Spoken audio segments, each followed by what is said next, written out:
अट्ठाईस दिसंबर 92 का प्रातः class. Today's Murli is the morning class of the 28th December 92. Heading दिया है, मीठे बच्चे तुम्हें अच्छे संस्कार धारण कर पतितों को पावन बनाने की सर्विस करनी है।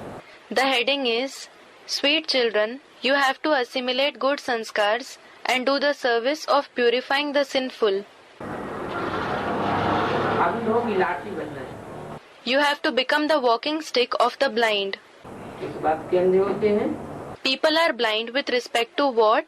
अज्ञान के अंधे कहे जाते हैं। They are said to be blind because of ignorance. जिनके पास अज्ञान रूपी अंधेरा है, Those who have the darkness in the form of ignorance, अंधेरे में भटक रहे हैं, those who are wandering in the dark, अथवा अज्ञान के अंधे हैं, तीसरा नेत्र नहीं है, or those who are blind because of ignorance, those who don't have the third eye, उनकी लाठी बनना है। you have to become their walking stick. Record चला है गीत, The record, that is song played is, रात की राही थक मत जाना, सुबह की मंजिल दूर नहीं है। O traveler of the night, do not become tired. The destination of the morning is not far away. वहाँ अंधों की बात आई और गीत में आई रात की बात। Earlier it was mentioned about the blind, and in the song, the night was mentioned. रात भी अंधेरे को कहा जाता है।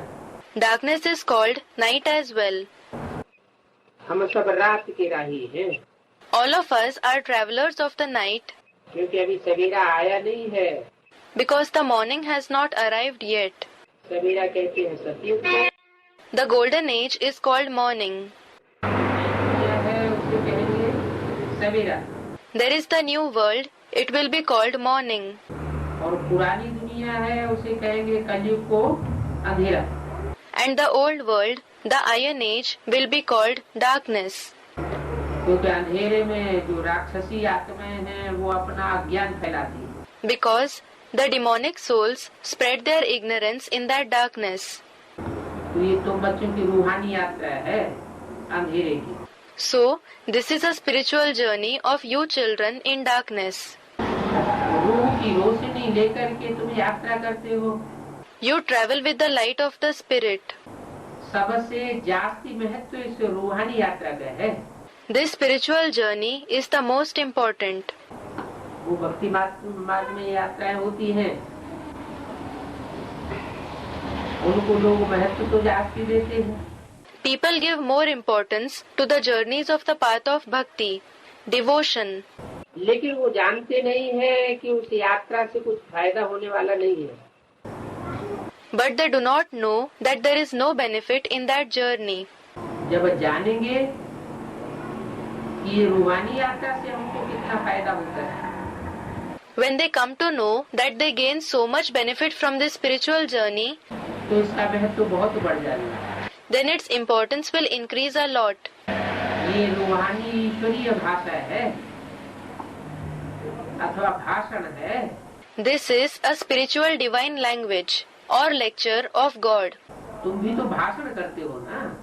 You also deliver lectures, don't you? बाप कहते हैं सबसे जास्ती तो मैं भाषण करता हूँ। The father says, I deliver lectures the most. सबसे जास्ती कैसे? How do I deliver lectures the most? और धर्म पिताएं आते हैं, महात्माएं आते हैं, साधु संत होते हैं। The other religious fathers come, great souls, Mahatmas come.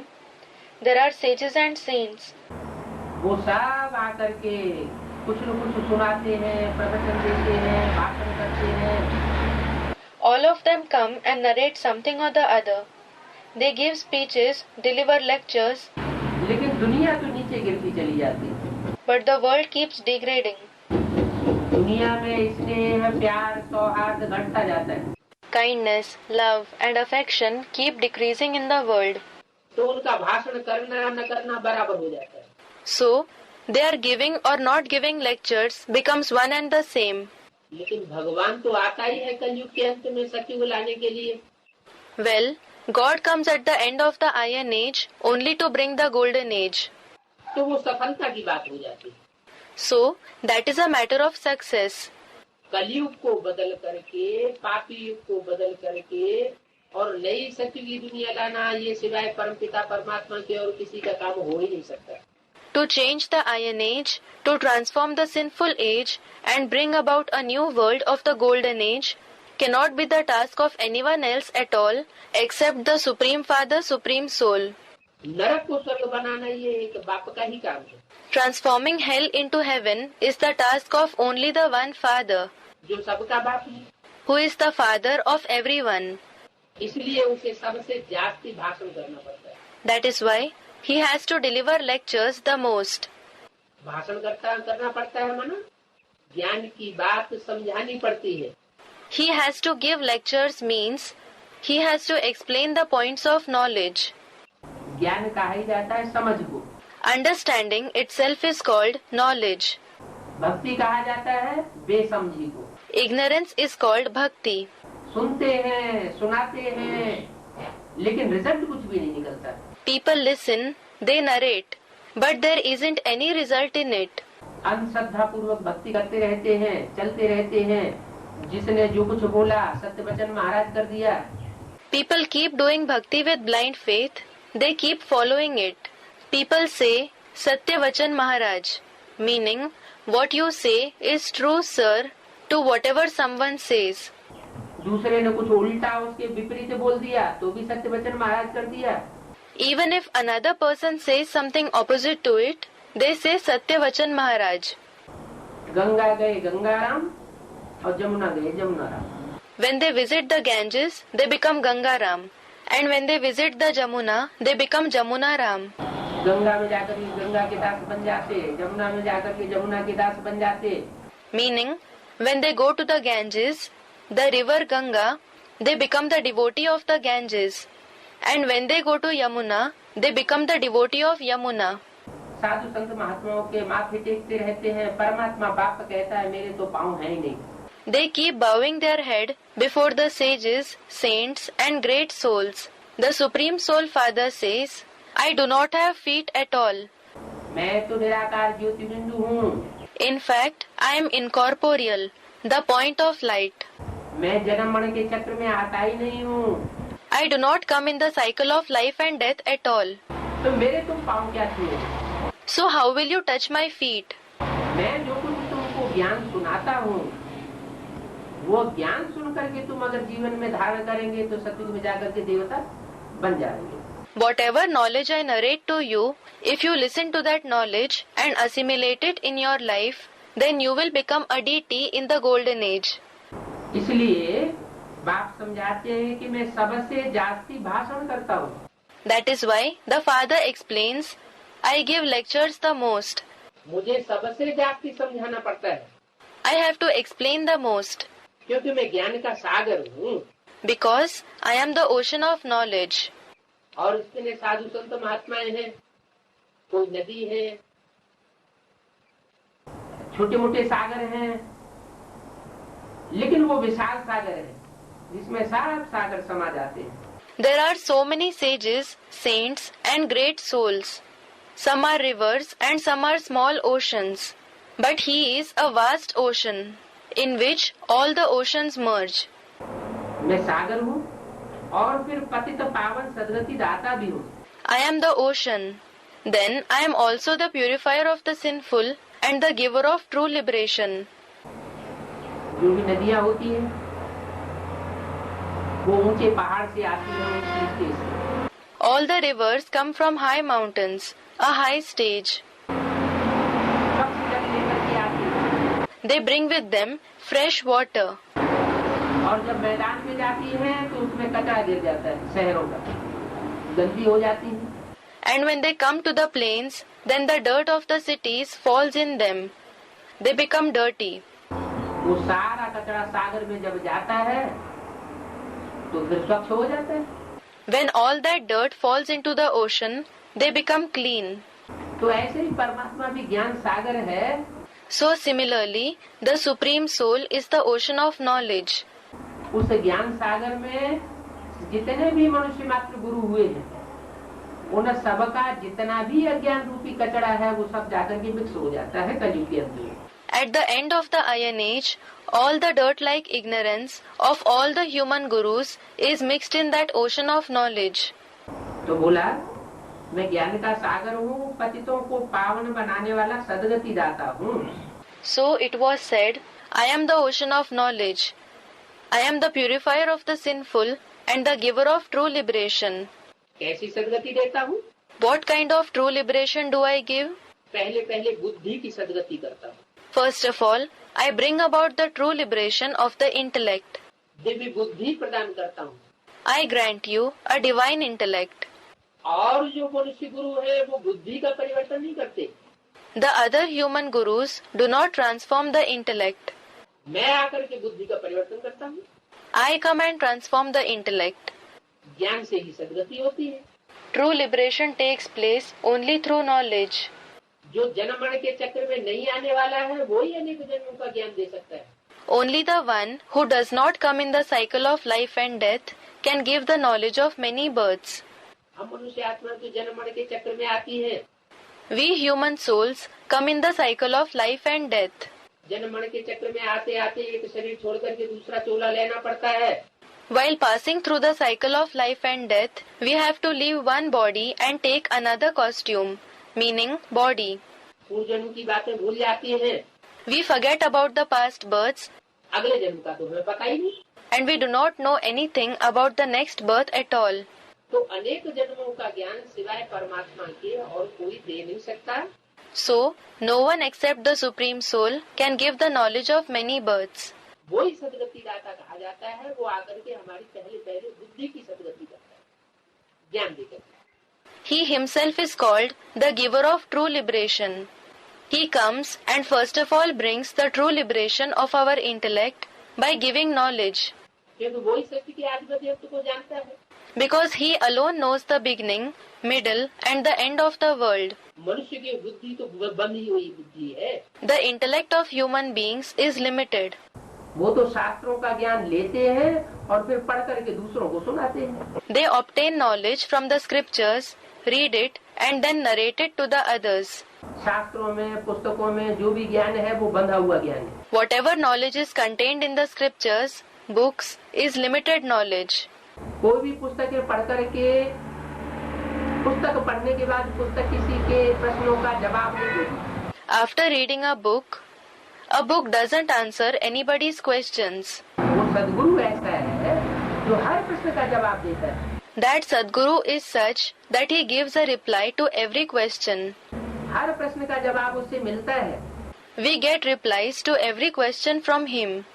सृष्टि के आदि मध्य अंत की कोई भी नॉलेज ऐसी नहीं है जो उससे न मिलती. There is no knowledge pertaining to the beginning, middle and the end of the world that is not received from him. आप कहते हैं वास्तव में मेरा नाम तो एक ही है. The father says, actually, I have only one name. क्या नाम है? What is the name? मेरा नाम शिव है. शिव का अर्थ होता है कल्याणकारी. My name is Shiv. The very meaning of Shiv is beneficial. मैं जो भी आकर के सुनाता हूँ उस एक एक वाक्य में, एक एक वसंस में कल्याण भरा हुआ है. Whatever I narrate after coming, every sentence, every version, meaning word, is full of benefit. मैं जो भी आकर के कर्म करता हूँ उस एक एक कर्म में कल्याण भरा हुआ है. Whatever action I perform after coming, every action is full of benefit. इसलिए मुझे ही शिव कहते हैं. That is why I am called Shiv. सिर्फ शिव ही नाम नहीं है. My name is not just Shiv. सदा शिव कहा जाता है. I am called Sada Shiv. माना कोई भी ऐसा टाइम नहीं है जिस टाइम में मेरे कर्म मेरी वाचा से शिव अर्थात कल्याण न होता हो. It means that there is no time when my acts, my words do not bring Shiv, that is benefit. इसलिए नाम जो पढ़ता है काम के आधार पर पढ़े हुए शास्त्रों में. That is why the names in the scriptures are based on actions.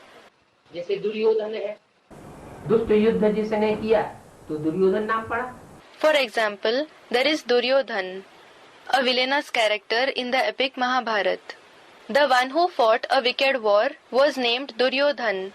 Ravan है, जो रावण माना दुनिया को रुलाता है, उसका नाम रावण पड़ा। There is the name Ravan, a villainous character in the epic Ramayana. The one who makes the world cry was named Ravan. Ram है, जो दुनिया को रमण कराता है सुख में। There is the name Ram, the one who makes the world delight in happiness. सुख की दुनिया में खेल खिलाता है, उसका नाम राम पड़ा। The one who makes us play in the world of happiness was named Ram. योगी लोग उसमें रमण करते हैं, उसकी स्मृति में। The yogis delight in his remembrance. तो जो भी शास्त्रों के नाम है वो सब काम के आधार पर है। So, all the names appearing in the scriptures are based on actions. तो भगवान का भी जो नाम है वो उसके काम के आधार पर है। So, the name of God is also based on his actions. वो सदैव कल्याण ही कल्याण करता है, अकल्याण कभी नहीं करता। He always brings benefit and only benefit. He never brings harm. तो एक ही नाम है। So, he has only one name. मुझे ही कहते हैं ज्ञान का सागर और सद्गति दाता। I alone am called the ocean of knowledge and the giver of true liberation. बहुतों को तो नहीं कह सकते। Not many people can be called so. अगर बहुत इस सृष्टि का कल्याण कर सके होते तो ये सृष्टि का अभी तक कल्याण हो जाना चाहिए। If many people could have brought the benefit of this world, then the benefit of this world should have taken place by now. लेकिन दुनिया का कल्याण नहीं हुआ। But the benefit of the world did not take place. 2500 की history तो हमारे पास मौजूद है। इधर आगे बढ़ो। 2500 years of history are available to us. 2500 वर्ष की हिस्ट्री क्या कहती है? What do 2500 years of history tell us? History ये कहती है कि दुनिया में जितने भी धर्मगुरु आए, जितने भी धर्म पिताएं आए, जो भी धर्म स्थापन हुए, History tells us that all the religious gurus, the religious fathers who came in the world, whichever religion was established, उन धर्म स्थापन होने के बाद दुनिया में द्वैतवाद बढ़ा, dualism increased in the world after their establishment. अनेकता बढ़ती गई, मतांतर बढ़ते गए, Diversity kept increasing. The diversity of opinions kept increasing. इतने मतांतर बढ़े कि घर घर में जो भी संतान पैदा होती है, जो भी घर के भांति होते हैं, वो सब आपस में एक दूसरे से टकराते हैं। The diversity of opinions increased so much that the children born in every house, the members of every house, clash with each other. घर घर में अशांति हो जाती है। There is restlessness in every house. तो दूसरे मनुष्य जो भी सिखलाते हैं, जो भी बताते हैं, उससे दुनिया में अशांति बढ़ती है। So, whatever the other human beings teach or narrate, increase restlessness in the world. परंतु ये तो ड्रामा है। But this is a drama. एक चक्र भी दिखाते हैं। They also show a cycle. परंतु इस सृष्टि चक्र की आयु भिन्न भिन्न दिखाते हैं। And they mention different ages of this world cycle. तो इस चक्र का भी ज्ञान चाहिए ना। So you need the knowledge of this cycle also, don't you? वास्तव में इस सृष्टि चक्र की आयु कितनी है? Actually, what is the age of the world cycle? वो तो कहते हैं हजारों वर्ष है, लाखों वर्ष है।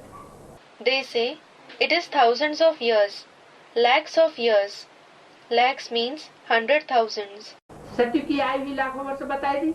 They said that the age of the golden age is also lakhs of years. भगवान बाप आकर के बताते हैं इस सृष्टि की आयु 2500 वर्ष की दुगनी 5000 वर्ष। God the Father comes and says the age of this world is 5,000 years. That is the double of 2,500 years. 2500 वर्ष सुख और 2500 वर्ष दुख। For 2,500 years there is happiness, and for 2,500 years there is sorrow. सुख का समय और दुख का समय बराबर बराबर है।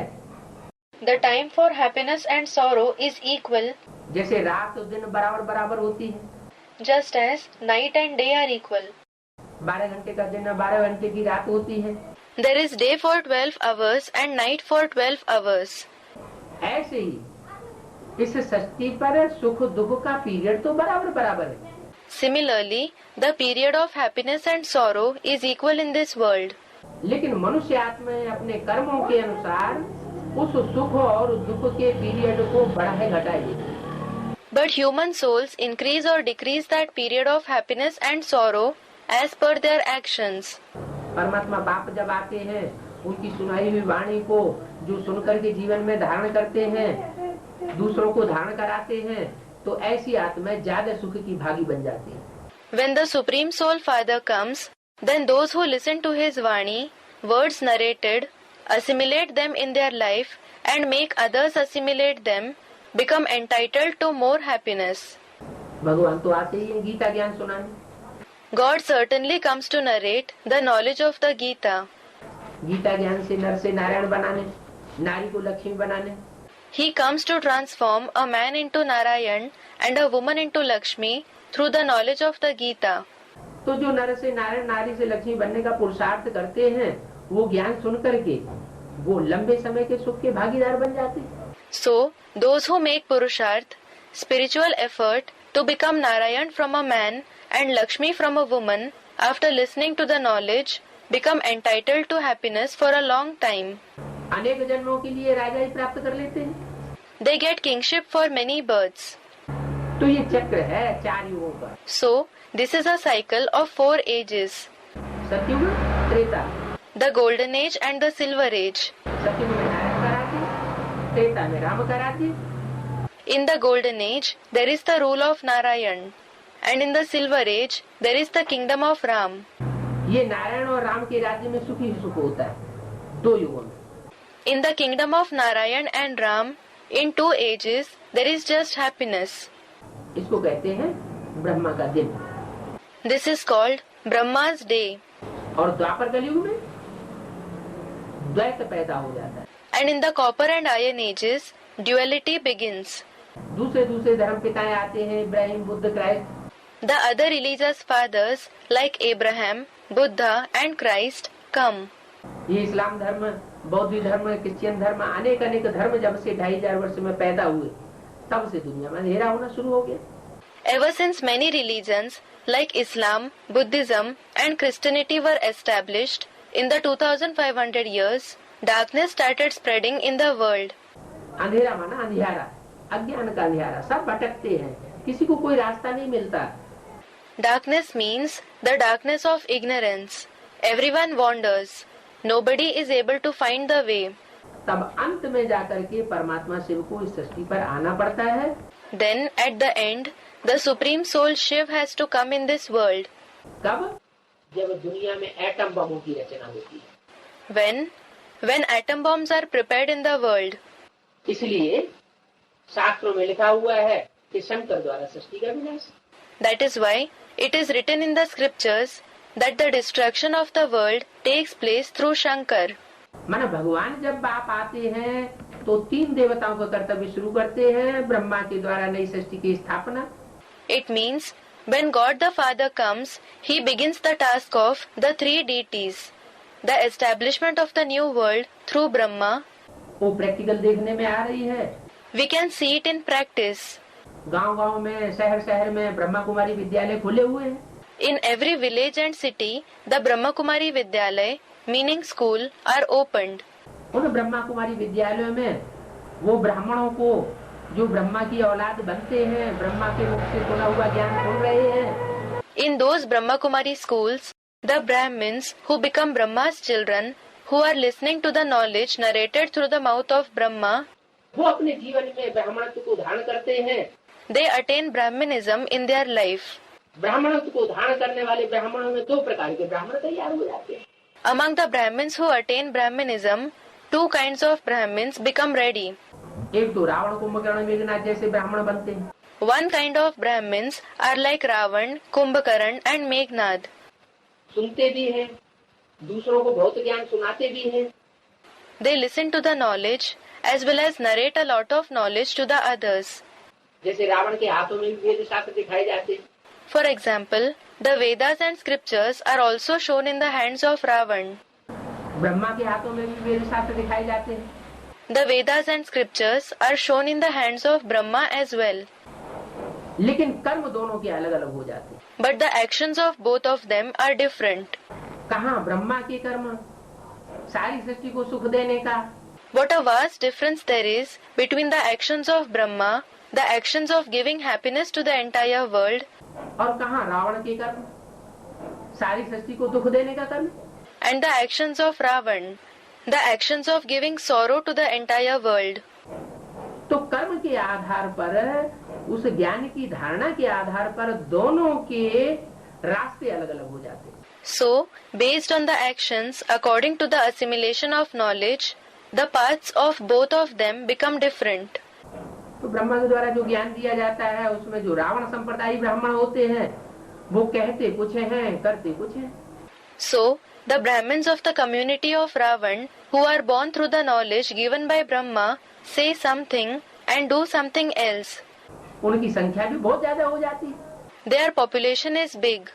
तो ऐसे रावण संप्रदाय के ब्राह्मणों को फिर तहस नहस करने के लिए, उनको नष्ट करके और श्रेष्ठ ब्राह्मणों की दुनिया स्थापन करने के लिए फिर परमात्मा को शंकर का रूप धारण करना पड़ता है। So, in order to destroy such Brahmins of the community of Ravan, to destroy them and to establish the world of elevated Brahmins, the Supreme Soul has to take on the form of Shankar.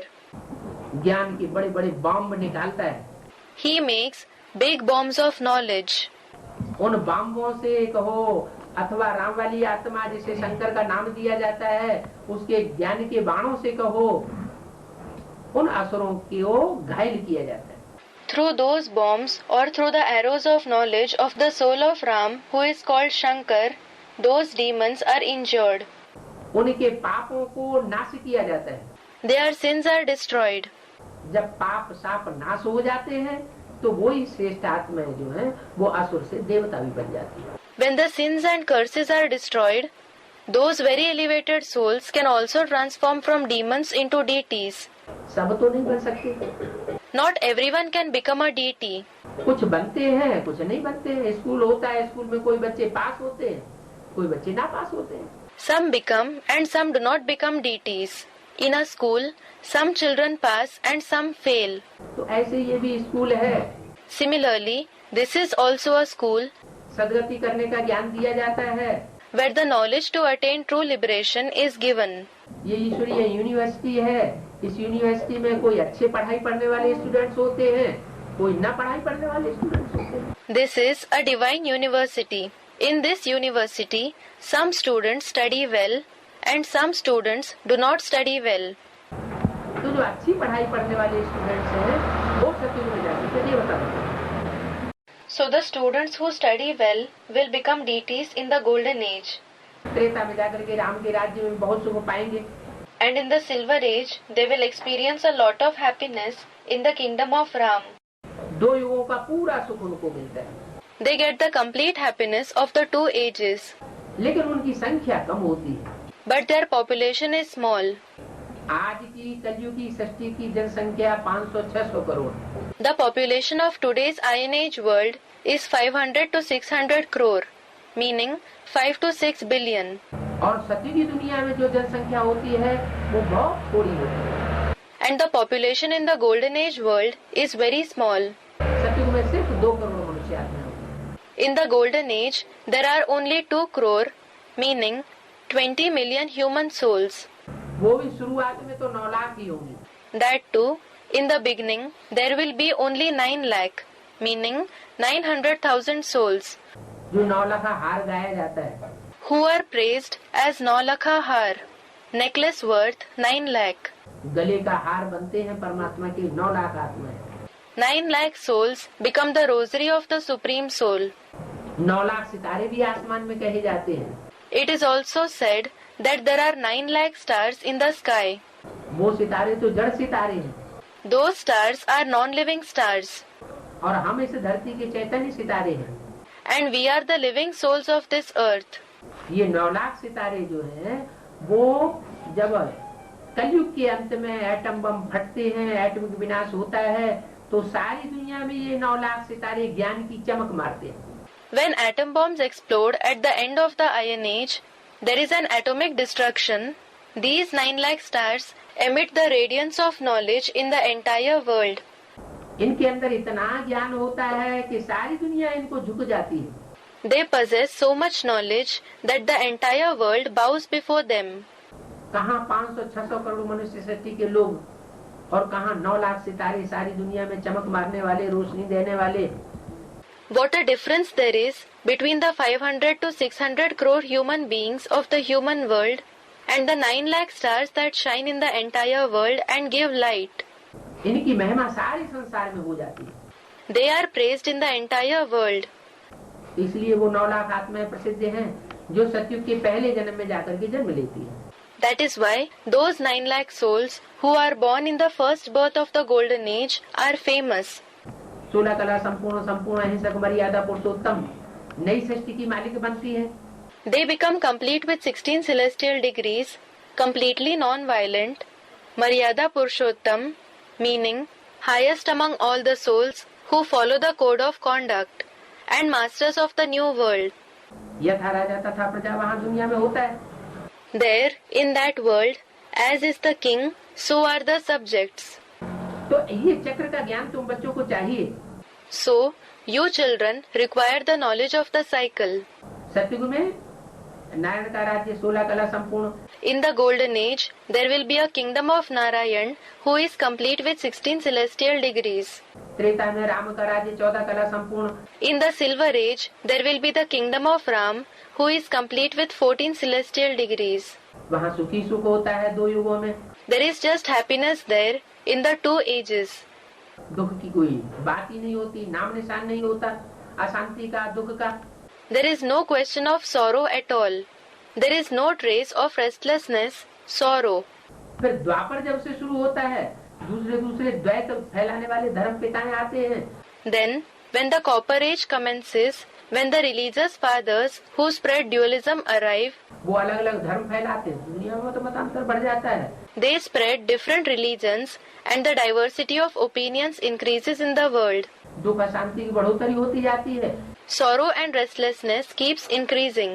कलयुग के अंत में वो धर्म भी आपस में लड़ झगड़ करके, टूट करके अनेक मतांतर पैदा कर देते हैं। At the end of the Iron Age, those religions also fight amongst themselves, break and create various opinions. बहुत अशांति बढ़ जाती है, तब अंत में परमात्मा सृष्टि पर आता है। When restlessness increases a lot, then at the end, the Supreme Soul comes to this world. और फिर नई सृष्टि की दुनिया की स्थापना करता है। ये चक्र का ज्ञान है जो 5000 वर्ष की सृष्टि का ज्ञान, ये हर बच्चे की बुद्धि में होना चाहिए। And creates the new world of the golden age. This is the knowledge of the cycle, the knowledge of the world of 5000 years, which should be in the intellect of every child. हर युग की आयु 1250 वर्ष। The duration of every age is 1250 years. सतयुग, त्रेता, द्वापर, कलयुग, 4 युगों को मिला करके 5000 वर्ष की ये सृष्टि का चक्र है। The golden age, the silver age, the copper age and the iron age, these 4 ages together constitute this world cycle of 5000 years. ये चक्र घूमता रहता है। This cycle keeps rotating. इसकी यादगार में हमारे यहाँ एक चिन्ह बनाया जाता है, उसे कहते हैं स्वास्तिक। As a memorial of it, a sign is made in our country which is called swastik. स्वास्तिक का निशान, The sign of the swastik. वो 4 निशान ऐसे होते हैं, इस तरह के। There are 4 arms like this. Baba is showing with his hand. तो वो जो 4 भुजाएं दिखाई जाती हैं स्वास्तिक की, इसे सथिया भी कहते हैं। So, 4 arms are shown in a swastik. It is also called satya. कोई दुकान बनाएंगे, मकान बनाएंगे या कोई भी पूजन करेंगे। If anyone builds a shop, a house or performs any worship, घड़े के ऊपर अथवा पटली के ऊपर वो स्वास्तिक का निशान बनाया जाता है। the sign of the swastik is marked on a pot or a patli, wooden board. तो स्वास्तिक का निशान बनाने का मतलब ही ये है कि परमात्मा जब इस सृष्टि पर आता है तो हमारी बुद्धि रूपी धरणी में ये 4 युगों का ज्ञान बैठा देता है। The very meaning of making a sign of the swastik is that when the Supreme Soul comes to this world, he makes the knowledge of the four ages sit in our earth-like intellect. जैसे स्वास्तिक के निशान के 4 भुजाएं होती हैं, Just as there are 4 arms of the sign of the swastik. 4 भुजाएं 4 युगों की सूचक हैं। The 4 arms symbolize the 4 ages. वो चक्र 4 युगों का घूमता रहता है, The cycle of 4 ages keeps rotating. अनवरत घूमता है, कभी बंद नहीं होता। It keeps rotating continuously. It never stops. सत्युग के बाद त्रेता, त्रेता के बाद द्वापर, द्वापर के बाद कलयुग, कलयुग के बाद फिर सत्युग। There is the silver age after the golden age, the copper age after the silver age, the iron age after the copper age, and the golden age again after the iron age. लेकिन कलयुग और द्वापर के बीच, वो कलयुग और सत्युग के बीच में परमात्मा शिव आते हैं और वो परिवर्तन करते हैं। But the Supreme Soul Shiv comes between the iron age and the golden age, and he brings the transformation. माने नीची दुनिया को, पाप की दुनिया को बदल करके नई सत्य की दुनिया बनाना, ये सिर्फ परमपिता परमात्मा शिव का काम है। It means to transform the degraded, sinful world into a new world of the golden age is the task of only the Supreme Father, Supreme Soul Shiv. कोई मनुष्य मात्र का ये काम नहीं है। It is not the job of any human being. उस परमात्मा को जब तक पहचाना नहीं है, तब तक वो ज्ञान भी नहीं मिल सकता। Until someone has recognized that Supreme Soul, he cannot get that knowledge either. क्योंकि परमात्मा के द्वारा ही ज्ञान मिल सकता है, मनुष्यों के द्वारा ज्ञान नहीं मिल सकता। It is because that knowledge can be obtained only through the Supreme Soul and not through the human beings. परमात्मा स्वयं आकर के एक एक आत्मा को जगाता है। The Supreme Soul himself comes and awakens every soul. तो वो ईश्वरीय ज्ञान, वो परमात्मा ज्ञान जो दिया जाता है, उसे षष्ठी चक्र का ज्ञान कहा जाता है। So, the divine knowledge, the knowledge of the Supreme Soul that is given is called the knowledge of the world cycle. सृष्टि के आदि मध्य अंत का ज्ञान, ये हर एक बच्चे की बुद्धि में जब तक नहीं बैठता है, तब तक उसकी सदगति नहीं हो सकती। Until this knowledge of the beginning, the middle and the end of the world sits in the intellect of every child, he cannot attain true liberation. वो मनुष्य गुरु तो लाखों वर्ष कह देते हैं। Those human gurus say the age of the world cycle is lakhs of years. इससे तो कोई बात का विचार ही नहीं हो सकता। We cannot think about anything at all by believing this. लाखों वर्ष कहने से उसका हिसाब नहीं निकाला जा सकता। By saying lakhs of years, we cannot take out an account of the age of the world cycle. बाप कहते हैं, मुझे कहते हैं सर्व का सदगति दाता। The father says, I am called the giver of true liberation to everyone. मैं 2-4 की सदगति नहीं करता हूँ। I do not bring the true liberation of just 2 or 4 souls. इस सृष्टि पर जो भी मनुष्य मात्र है, सबकी सदगति करके जाता हूँ। I bring the true liberation of every human being in this world and then go. सबकी बुद्धि सुधर जाती है। Everybody's intellect is reformed. जब बुद्धि सुधरती है तो अच्छे कर्म करते हैं। When the intellect is reformed, they perform good deeds. अच्छे कर्म करने से अच्छा चोला मिलता है, By performing good deeds, they get a good costume, अच्छा शरीर मिलता है। a good body. तो सतयुग में सबके शरीर निरोगी कंचन काया होंगे। So, in the golden age, everyone's body will be disease-free and kanchan kaya, meaning a golden body. वहाँ किसी को कोई रोग शोक नहीं होगा, There, nobody will have any disease or sorrow. कोई हॉस्पिटल नहीं होगा, कोई दवाएं नहीं होंगी, There will not be any hospital. There will not be any medicine. कोई डॉक्टर नहीं होगा, वैद्य नहीं होगा, हकीम नहीं होगा। There will not be any doctor, Vaidya, meaning an Ayurvedic doctor, or Hakim, doctor. ऐसी नई दुनिया लाने के लिए परमात्मा शिव को आना पड़ता है। The Supreme Soul Shiv has to come to bring such a new world. तो मुझे सर्व का सदगति दाता कहा जाता है, लिबरेटर कहा जाता है। So, I am called the giver of true liberation to everyone. I am called the liberator. Liberate कर देता हूँ, मना स्वतंत्रता दिलाई देता हूँ दुख दर्दों से। I liberate them, meaning I give them liberation from sorrow and pain. ज्ञानी आत्मा जो आई है, वो पहले नहीं थी। The knowledgeable souls who have come, they were not knowledgeable earlier. कब बनती है? जब परमात्मा आकर के ज्ञान सुनाता। When do they become knowledgeable? When the Supreme Soul comes and narrates the knowledge. ये ज्ञान और अज्ञान, ये दो बातें हैं। Knowledge and ignorance are two different things. अज्ञान रूपी अंधेरा फैलाने वाले भी मनुष्य गुरु हैं, जो रावण शैतान से आते हैं। Those who spread the darkness of ignorance are also the human gurus who come from the demon Ravan. Ravan को 10 मुख होते हैं। Ravan possesses 10 heads. 10 मुख का मतलब ही है 10 मतें फैलाने वाला। The very meaning of 10 heads is the one who spreads 10 kinds of directions. पंचायती राज्य बनाने वाला। The one who creates a Panchayati Rajya, meaning system of self-government with 5 chiefs instead of 1. 5 पंचों का राज्य बनाने वाला। The one who creates a kingdom of 5 Panch, meaning the 5 heads. परमात्मा तो आते ही है राजयोग सिखाने। The Supreme Soul comes only to teach Raj Yoga. राजयोग का मतलब ही है राजाई। The very meaning of Raj Yoga is kingship, meaning Rajai. राजा तो एक होता है। There is one king. एक राजा की मत पर सारी प्रजा चलती है, इसलिए उसे कहा जाता है। All the subjects follow the direction of one king. That is why he is called elevated. श्रेष्ठ राज्य है, उस श्रेष्ठ राज्य में सारी सृष्टि सुखी हो जाती है। The kingdom is elevated. In that elevated kingdom, the entire world becomes happy.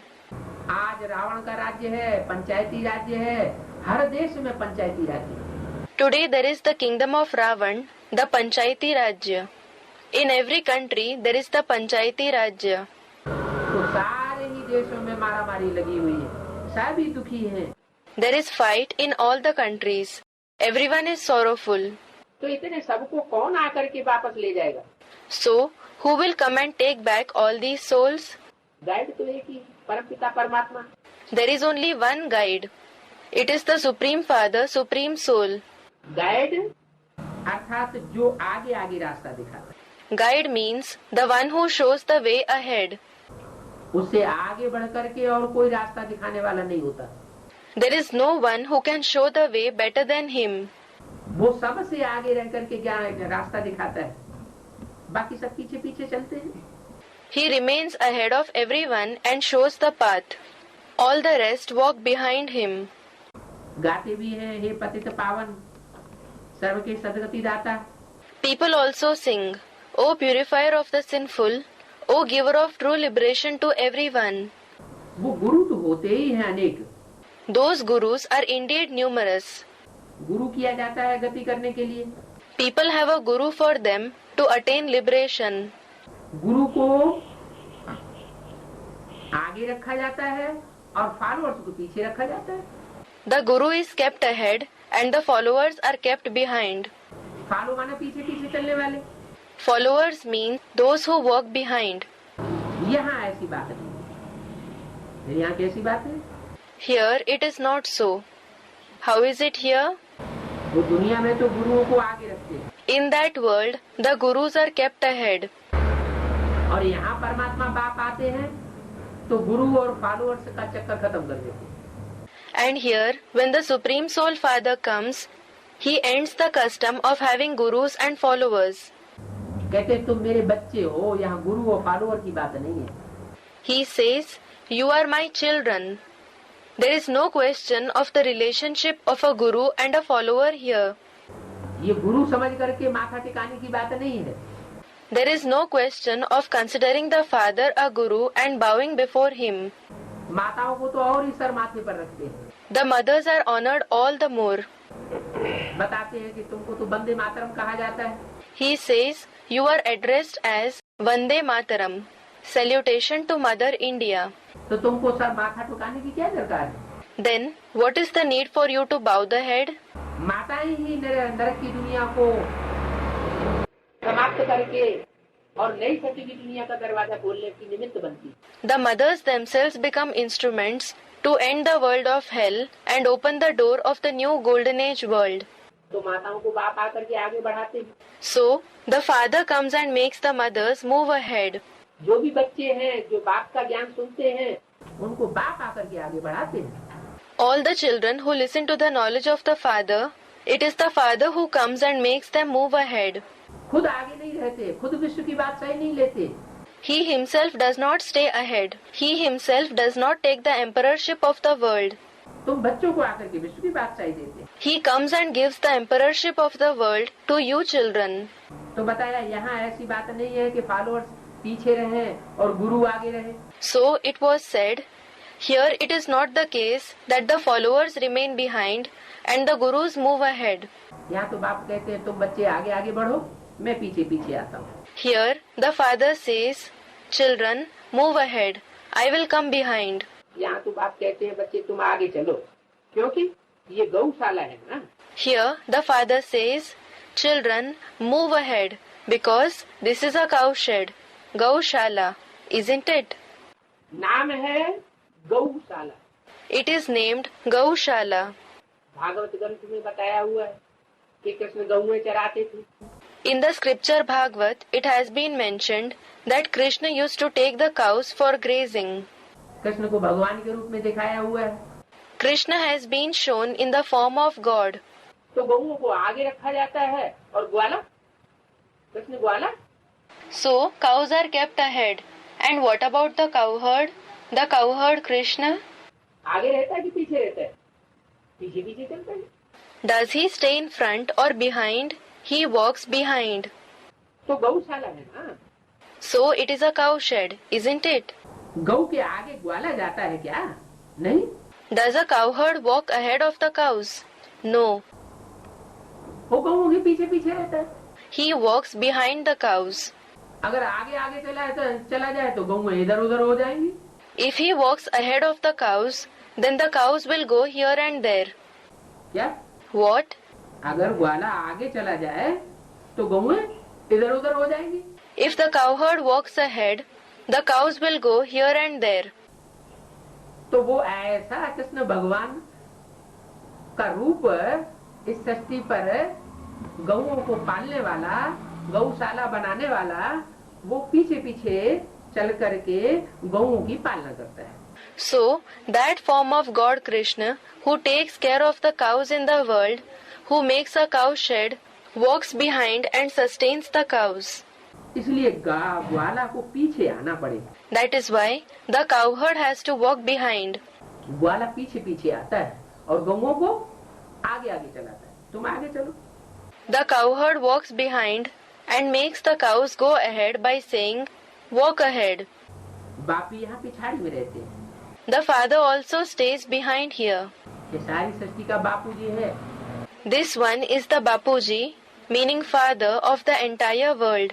ये भी कहते हैं मेरे को पीछे कर दो, मेरी गति सदगति बाद में होने दो, पहले तुम्हारी सदगति हो जाए। This one also says, let me stay behind.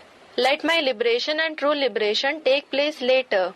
You should attain true liberation first. बाप भी पिछाड़ी में रहते हैं। The Father also stays behind. आजकल भक्त लोग समझते हैं आगे महात्मा भी हो। Nowadays, the devotees think Mahatma should walk ahead और पीछे पीछे हम चले। and we should walk behind him. भक्ति मार्ग में समझते हैं महात्मा जी को आगे रखते हैं और पीछे पीछे हम चले। और बाप क्या कहते हैं? In the path of bhakti, they think Mahatma ji should be kept ahead and we should walk behind him. And what does the Father say? कि मुझे तुम पीछे रहने दो, अब तुम आगे आगे चलो। Let me stay behind and you move ahead. तुम अपनी सदगति पहले कर लो, मेरी भले दुर्गति रहने दो। Attain true liberation first. Let me be degraded. मैं पीछे पीछे चलूंगा, तुम्हारी पहले सदगति मैं करना चाहता हूँ। I will walk behind. I wish to bring your true liberation first. तो वहाँ तो गुरुओं को आगे रहना बेइज्जती समझते हैं। So, there, meaning in the outside world, they consider walking ahead of the gurus as an insult. उनसे आगे जाना बेइज्जती समझते हैं। They consider going ahead of them as an insult. बाबा कहेंगे बच्चे तुम आगे हो जाओ, मैं पीछे पीछे चलूंगा। Baba will say, children, move ahead. I will walk behind you. क्या? What? तुम 16 कला संपूर्ण संपूर्ण अहिंसक मर्यादा पुरुषोत्तम पहले बन जाओ।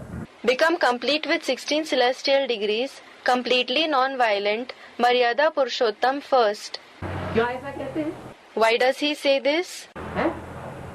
तुम पहले बन जाओ देवता, देवी देवता पहले तुम बनो, नर से नारायण नारी से लक्ष्मी तुम बनो, मैं पीछे पीछे आता हूँ। You become a deity first.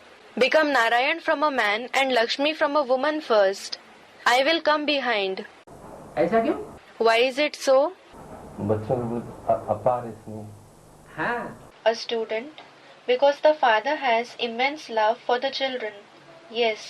क्योंकि बच्चों की स्पीड जो है, बाप जानते हैं कि बच्चों की स्पीड तो अभी प्रैक्टिस वाली है। It is because the father knows the speed of the children. The speed of the children is of the practicing level now. Practice 63 जनों तो नीचे उतरने की है, अभी वो प्रैक्टिस जल्दी पड़ी नहीं है। They have the practice of falling for 63 births. Now they don't have that practice to walk fast. तो बाप तो समझते हैं मैं तो चला ही जाऊंगा, है? So the father thinks, I will anyway go ahead. वो प्रैक्टिस ज्यादा तीखी होने के कारण उनको तो जाने में देर नहीं लगेगी, इसलिए बच्चों को आगे बढ़ाते हैं। Because of having a fast practice, he won't take time to go ahead. That is why he makes the children move ahead. तो उस दुनिया में तो गुरु से आगे जाना बेइज्जती समझते हैं। So in that world, they consider going ahead of the gurus as an insult. बाबा कहेंगे बच्चे तुम आगे चलो, बाप को तो पिछाड़ी में सारी नजर रखनी। Baba will say, children, walk ahead. The father has to keep an eye at the back. पिछाड़ी में बाप रहता है, कहीं ऐसा न हो कोई गऊ को कोई शिकारी मार दे। The father walks behind in case a hunter kills any cow. बच्चों को कोई खा न जाए। In case someone eats the children. माया बिल्ली है ना, वो पीछे पड़ जाती है। Maya is a cat, isn't she? She starts chasing the children. तो बाप कहते हैं बच्चे तुम आगे चलो। So the father says, children, walk ahead. मिसाल है ना, शेर रे शेर, शेर आया, परंतु शेर था नहीं। There is an example, isn't there? A boy called out, a lion, a lion, a lion has come, a lion has come, but there was no lion. तुम्हारे लिए भी कहते हैं, बीके कहती है विनाश होगा। People say for you as well. The BKs say that destruction will take place. लेकिन होता ही नहीं है। But destruction does not take place at all. परंतु होना तो जरूर है। However, it certainly has to take place. कितनी बार ऐसा हो गया है? How many times has this happened? कई बार ऐसा हो गया, धोखा हो गया। This has happened many times. They were deceived. कोई ने ऐसे ही बोल दिया शेर आया, लेकिन आया नहीं। Someone simply said, a lion has come, a lion has come. But it did not come. एक बार कह दिया, दूसरी बार कह दिया, तो ऐसे थोड़े ही कि विनाश होगा ही नहीं। He said it once, twice. But it doesn't mean that destruction will not take place at all. ये एटम बम जो बने हैं, वो हमारी दुनिया जो देखने में आ रही है, इतनी चमकीली दुनिया, उसकी सजावट के लिए बने क्या? Have the atom bombs been prepared just for the decoration of the glamorous world we see? उन एटम बमों से इस दुनिया की सजावट होगी क्या? नहीं। Will those atom bombs decorate this world? No. वो तो दुनिया के विनाश के लिए बने हैं। They are certainly made for the destruction of the world. आज से 50 साल पहले क्यों नहीं बन गए? 60-70 साल पहले क्यों नहीं बन गए? Why weren't they prepared 50 years ago? Why weren't they prepared 60 to 70 years ago? इसलिए नहीं बन गए थे कि आज से 60 वर्ष के अंदर भगवान को भी इस सृष्टि पर आना था। They were not prepared because God had to come to this world within these 60 years. जब आता है तो नई दुनिया की रचना करने के लिए एक तरफ ज्ञान सुनाता है ब्रह्मा द्वारा। When he comes, on one hand, he narrates knowledge through Brahma to create a new world. पुरजोश पर हो जाती है। The task of destruction begins with full force. विनाश का पूरा साथ सामान तैयार हो जाता है। All the things for destruction become ready. और स्थापना का काम भी पूरा तैयार हो जाता है। And the task of establishment is also completed. ब्राह्मण जिनको नई सृष्टि की पालना करनी है, उनकी तैयारी हो जाती है। When the Brahmins, who are supposed to sustain the new world, become ready, तो एटम बम के द्वारा धमाका शुरू हो जाता है, विनाश होता है। the explosions through atom bombs start. Destruction takes place. पुरानी दुनिया में जो पापाचारी हैं, भ्रष्टाचारी हैं, दुराचारी हैं, The sinful, corrupt, wicked ones in the old world, ईश्वरीय ज्ञान न लेने वाले हैं, ईश्वर से और देवताओं से द्वेष करने वाले हैं, उन भूत प्रेतों का खात्मा हो जाता है। those who do not obtain the divine knowledge, those who hate God and the deities, those ghosts and spirits are destroyed. वो इस सृष्टि पर, नई सृष्टि पर रहने लायक नहीं है, इसलिए उनको जाना पड़ता है। They are not worthy of living in the new world. That is why they have to leave. तो तुम बच्चे जानते हो कि विनाश किस लिए है, दुनिया को तो कुछ भी मालूम नहीं है। So, you children know the reason for destruction. The world does not know anything.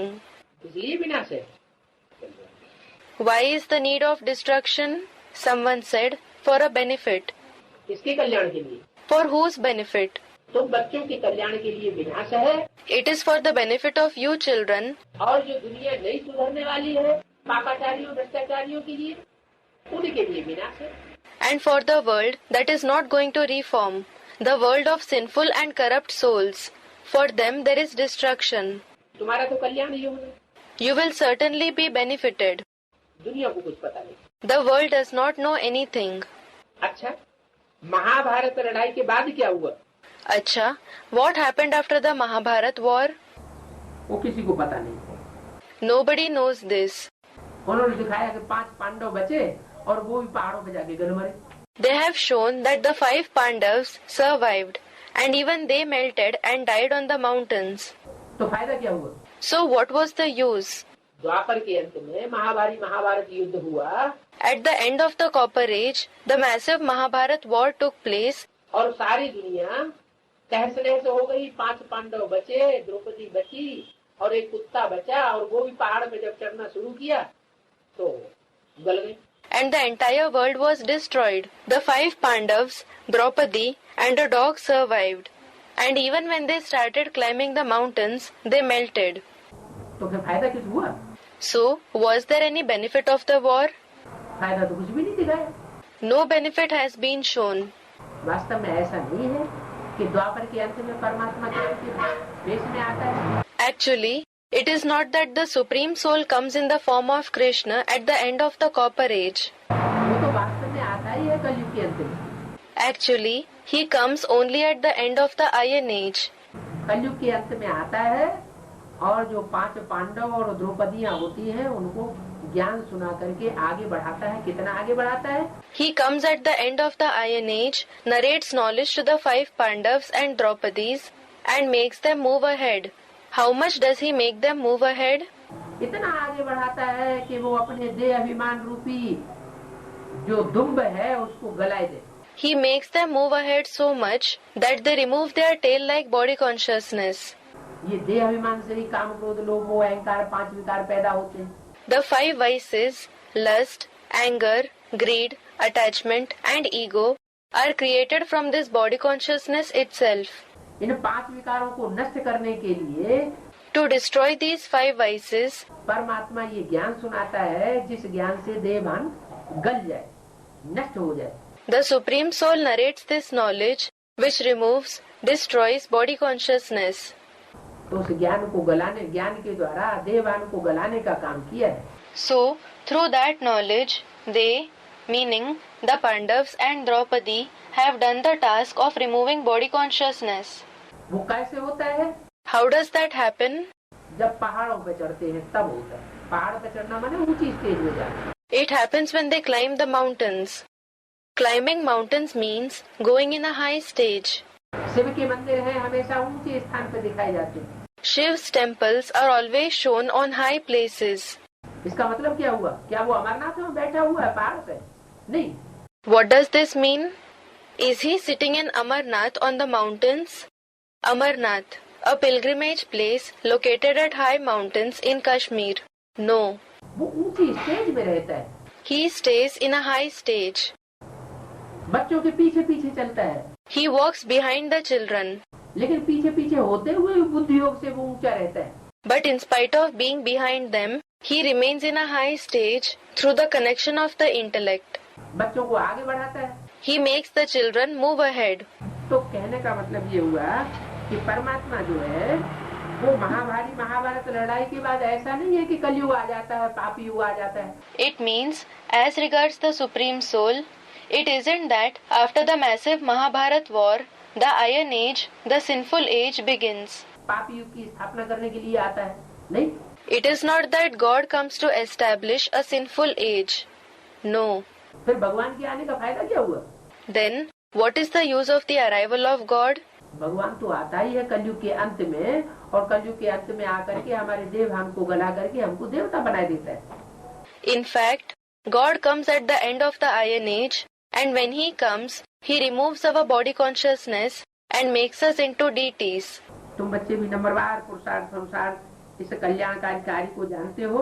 You children also know this beneficial task at different levels according to your Purusharth. हमको बाबा की मदद है। We get the help of Baba. तुम्हें पता है कि हमें मदद किसकी मिलती है? You know from whom we receive help. तुम जानते हो बाबा आया हुआ है। You know that Baba has come. पतितों को पावन बनाने के लिए आया हुआ है। He has come to purify the sinful ones. तो बच्चों को भी यही सर्विस करके ऊंच पद पाना है।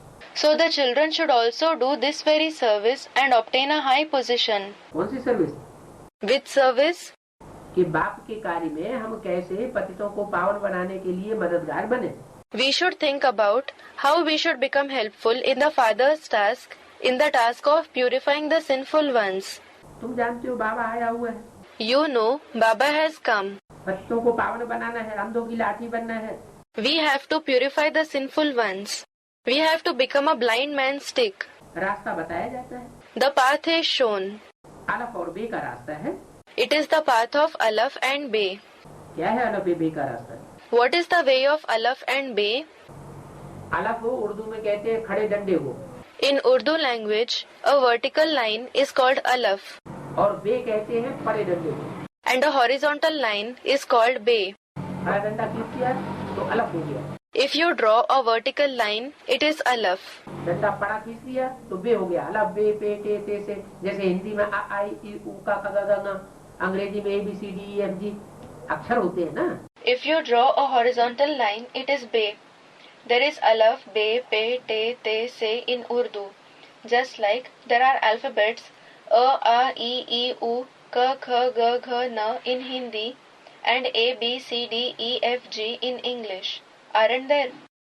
तो ऐसे ही पहला अक्षर उर्दू में माना जाता है अलफ। Similarly, Alaf is considered to be the first alphabet in Urdu. अलफ माना खड़ा डंडा, Alaf means a vertical line. माना जो आत्मा आदि से लेकर के और अंत तक के पुरुषार्थ में जब बाप का पार्ट बजाती है, परमात्मा पार्ट बजाती है। It means the soul who plays the part of the Father, the Supreme Soul in the Purusharth, from the beginning till the end. जिस आत्मा के द्वारा परमात्मा पार्ट बजाते हैं, The body of the soul through whom the Supreme Soul plays the part of the Supreme Soul, तो परमात्मा तो ज्योति बिंदु है। it is because the Supreme Soul is a point of light. वो तो न खड़ा डंडा है न पड़ा डंडा है। He is neither a vertical line nor a horizontal line. खड़ा डंडा है इस सृष्टि की पहली आत्मा, जिसे कहा जाता है Ram. The vertical line is the first soul of this world, who is called Ram. जिसे सृष्टि में दूसरे धर्म वाले कहते हैं आदम, सृष्टि का आदि पुरुष। In the world, the people of different religions call him Adam, Adi Purush, meaning first man of the world. हिंदुओं में उसको कहते हैं आदिदेव Shankar. Among the Hindus, he is known as Adidev Shankar, meaning the first deity Shankar. तो वो सृष्टि के आदि पुरुष में वो निराकार ज्योति बिंदु प्रवेश करता है। So, that incorporeal point of light enters the first man of the world. वो जब परमात्मा पार्ट के रूप में संसार में प्रत्यक्ष होता है, ब्राह्मणों की दुनिया के बीच में, When he is revealed in the form of the part of the Supreme Soul in the world of Brahmins, तो वो खड़े डंडे के रूप में दिखाई दिया। then he is shown in the form of a vertical line. इसलिए उसको कहते हैं अलफ। That is why he is called Alaf. लेकर के अंत तक खड़ा रहने वाला। Alaf means the one who remains standing from the beginning till the end. जितने भी सितारे हैं वो सब चलायमान हैं, 9 लाख सितारे। All the 9 lakh stars are inconstant. एक सितारा ऐसा है जो अपनी जगह पे खड़ा रहता है। There is one star which remains stable in its place. कौन सा सितारा है? ध्रुव तारा। Which star is it? The pole star, Dhruv Tara. ध्रुव तारा अपनी जगह पे अटल रहता है, अखंड रहता है। The pole star remains stable in its place. It remains constant. इसलिए वही परमात्मा शिव का साकार स्वरूप है, जिसे शंकर कहा जाता है, वो है अलफ। That is why he himself is the corporeal form of the supreme soul Shiv, who is called Shankar. He is Alaf. और बे? And who is Be? परागंदा कौन सा है? Who is the horizontal line?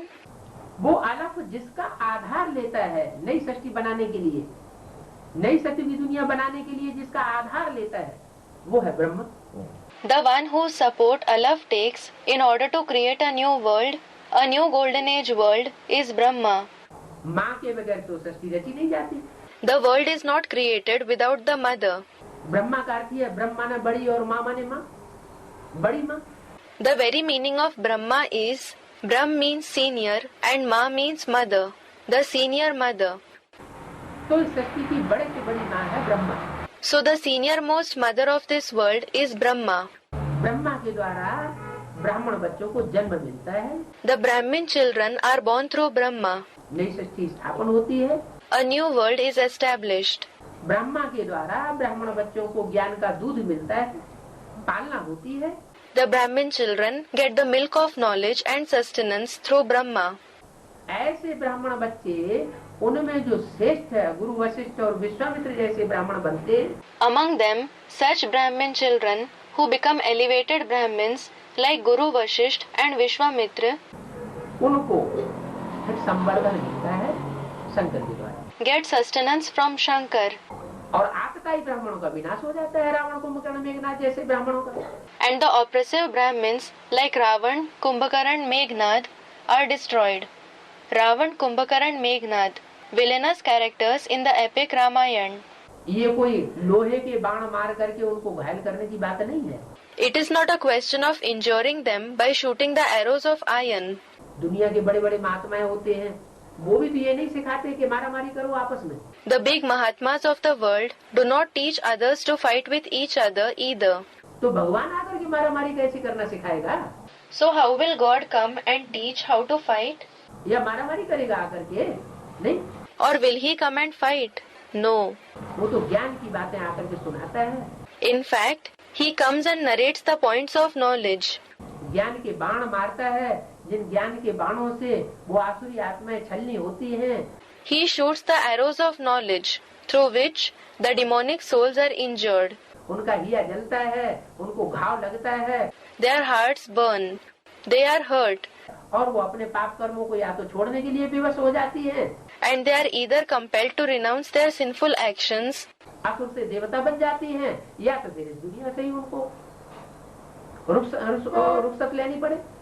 they are transformed from demons to deities, or they have to leave the world itself. वो दुनिया से चली जाती है। They go away from this world. सतयुगी और जो त्रेता युगी दुनिया है, उसे वो आने लायक नहीं है। They are not worthy of coming in the world of the golden and silver ages. इसलिए दुनिया की आबादी कम हो जाती है। That is why the population of the world reduces in those ages. तो यही सर्विस तो बच्चों को करनी है, अलग पेड़ का ज्ञान देना। So, you children have to do this very service. You have to give the knowledge of Alaf and Be. अलग कौन है और बे कौन है? ये दो आत्माएं हैं, अलग और बे, राम और Krishna. Who is Alaf and who is Be? Alaf and Be are the two souls, Ram and Krishna. Krishna की सोल कलयुग के अंत में ब्रह्मा के रूप में कार्य करती है। The soul of Krishna acts in the form of Brahma at the end of the Iron Age, और राम की सोल शंकर के रूप में कार्य करती है। and the soul of Ram acts as Shankar. Ram और कृष्ण ये धन और ऋण आत्माएं हैं। Ram and Krishna are the souls that represent plus and minus. जैसे निगेटिव पॉजिटिव तार होता है बिजली का, just as there are negative and positive wires of electricity. दोनों मिलते हैं When both meet, तो बिजली का काम, जो यंत्र है वो काम करना शुरू कर देता है। then the electrical instrument starts working. तो ऐसे ही सृष्टि का परिवर्तन भी तब होता है जब रामकृष्ण की आत्माओं के संस्कार मिलकर के एक हो जाते हैं। Similarly, the transformation of this world also takes place only when the sanskars of the souls of Ram and Krishna combine and become one. दोनों आत्माएं अपनी सहयोगी शक्तियों के द्वारा इस सृष्टि पर पालना का कार्य करती हैं। Both the souls, along with their cooperative powers, Shaktis, undertake the task of sustenance in this world. तो ये नई शक्ति की सृष्टि का कार्य जो है अलफ और बे के द्वारा होता है, बस। So, this task of the new golden age world takes place through Alaf and Be. That is all. फिर पढ़ाई बहुत सहज हो जाती है अगर इन दो को समझ लिया तो। Then the study becomes very easy if you understand both of them. इसको किसको? राम को और कृष्ण को। Who? Ram and Krishna. Brahma को और शंकर के राज्य को अगर समझ लिया तो दोनों के मेल से फिर विष्णु तैयार हो जाता। If you understand the secret of Brahma and Shankar, Vishnu is formed through the combination of both of them. Vishnu कोई चार भुजाओं का आदमी तो होता नहीं। Vishnu is certainly not a person with 4 arms. चार भुजाओं का आदमी कोई हुआ होता तो आज भी इस सृष्टि में वो आदमी मिलता। Had there been any person with 4 arms, such a person would have been found in this world even today. चार भुजाओं का व्यक्ति होता नहीं है, वो तो एक रूपक है समझाने के लिए। There is no person with 4 arms. It is just a metaphor for the purpose of explanation. चार भुजा बना, चार आत्माएं मददगार बनती हैं परमात्मा के कार्य में। 4 arms mean that 4 souls become helpful in the task of the Supreme Soul. दो आत्माएं हैं रामकृष्ण और दो उनकी सहयोगिनी शक्तियां। 2 souls are Ram and Krishna, and the other 2 are their cooperative powers. Ram की सहयोगी शक्ति सीता और कृष्ण की सहयोगी शक्ति Radha. Ram's cooperative power is Sita, and Krishna's cooperative power is Radha. ये चार आत्माएं मिलकर के चारों का स्वभाव संस्कार का कॉम्बिनेशन हो जाता है। These 4 souls meet, and their nature and sanskars combine जब परमात्मा बाप आते हैं ज्ञान सुनाते हैं तब। when the Supreme Soul Father comes and narrates knowledge. उससे पहले Before that, कलयुग में सबके संस्कार टकराते हैं। everybody's sanskars clash in the Iron Age. कोई भी स्त्री पुरुष नहीं है इस सृष्टि पर जिसके संस्कार टकराते न हो, सब दुखी हो रहे हैं। In this world, there is no man and woman whose sanskars do not clash. Everyone is becoming sorrowful. तो अंत में जब ऐसी सृष्टि की हालत हो जाती है तब परमात्मा बाप आकर के हम बच्चों को विष्णु चतुर्भुज का रूप बनाते हैं। In the end, when the condition of the world becomes like this, the Supreme Soul Father comes and makes us children into the forms of Vishnu Chaturbhuj, meaning 4-armed Vishnu. कहते हैं तुम वैष्णव कुल के हो, He says, you belong to Vishnu's race. तुम आपस में लड़ो झगड़ो नहीं, तुम आपस में प्यार से रहो। ऐसी नई सृष्टि बनाने के लिए मैं आया हुआ हूँ। Do not fight or quarrel amongst yourselves. Live lovingly with each other. I have come to create such a new world. तो तुम बच्चों को यही सर्विस करके ऊंच पद पाना है। You children have to do this very service and achieve a high position. पढ़ाई बड़ी सहज है। The study is very easy. ये सृष्टि रूपी वृक्ष है जो तुम्हारे सामने खड़ा हुआ है। This is the world in the form of a tree which is standing in front of you. और त्रिमूर्ति का चित्र इसमें नंबर 1 है। And the picture of the Trimurti is number 1 among these pictures. त्रिमूर्ति का चित्र कौन सा? Brahma Vishnu Shankar. Which is the picture of Trimurti? It is the picture of Brahma, Vishnu and Shankar. ये 3 देवताएं हैं जो साकार में जिनके चित्र बनते हैं। These are the 3 deities whose pictures are prepared in the corporeal. Shiv तो निराकार है, ज्योति बिंदु है। Shiv is certainly incorporeal. He is a point of light. वो ज्योति बिंदु इन 3 देवताओं के द्वारा कार्य करता है। That point of light works through these 3 deities. Brahma के द्वारा नई सृष्टि की स्थापना, He does the establishment of the new world through Brahma, Shankar के द्वारा पुरानी सृष्टि का विनाश the destruction of the old world through Shankar, और विष्णु के द्वारा नई सृष्टि सृष्टि का पालन। and the sustenance of the new world of the golden age through Vishnu. तो त्रिमूर्ति का चित्र नंबर 1 है। So, the picture of the Trimurti is number 1. वो भी शिव के साथ है। and that too it is with Shiv.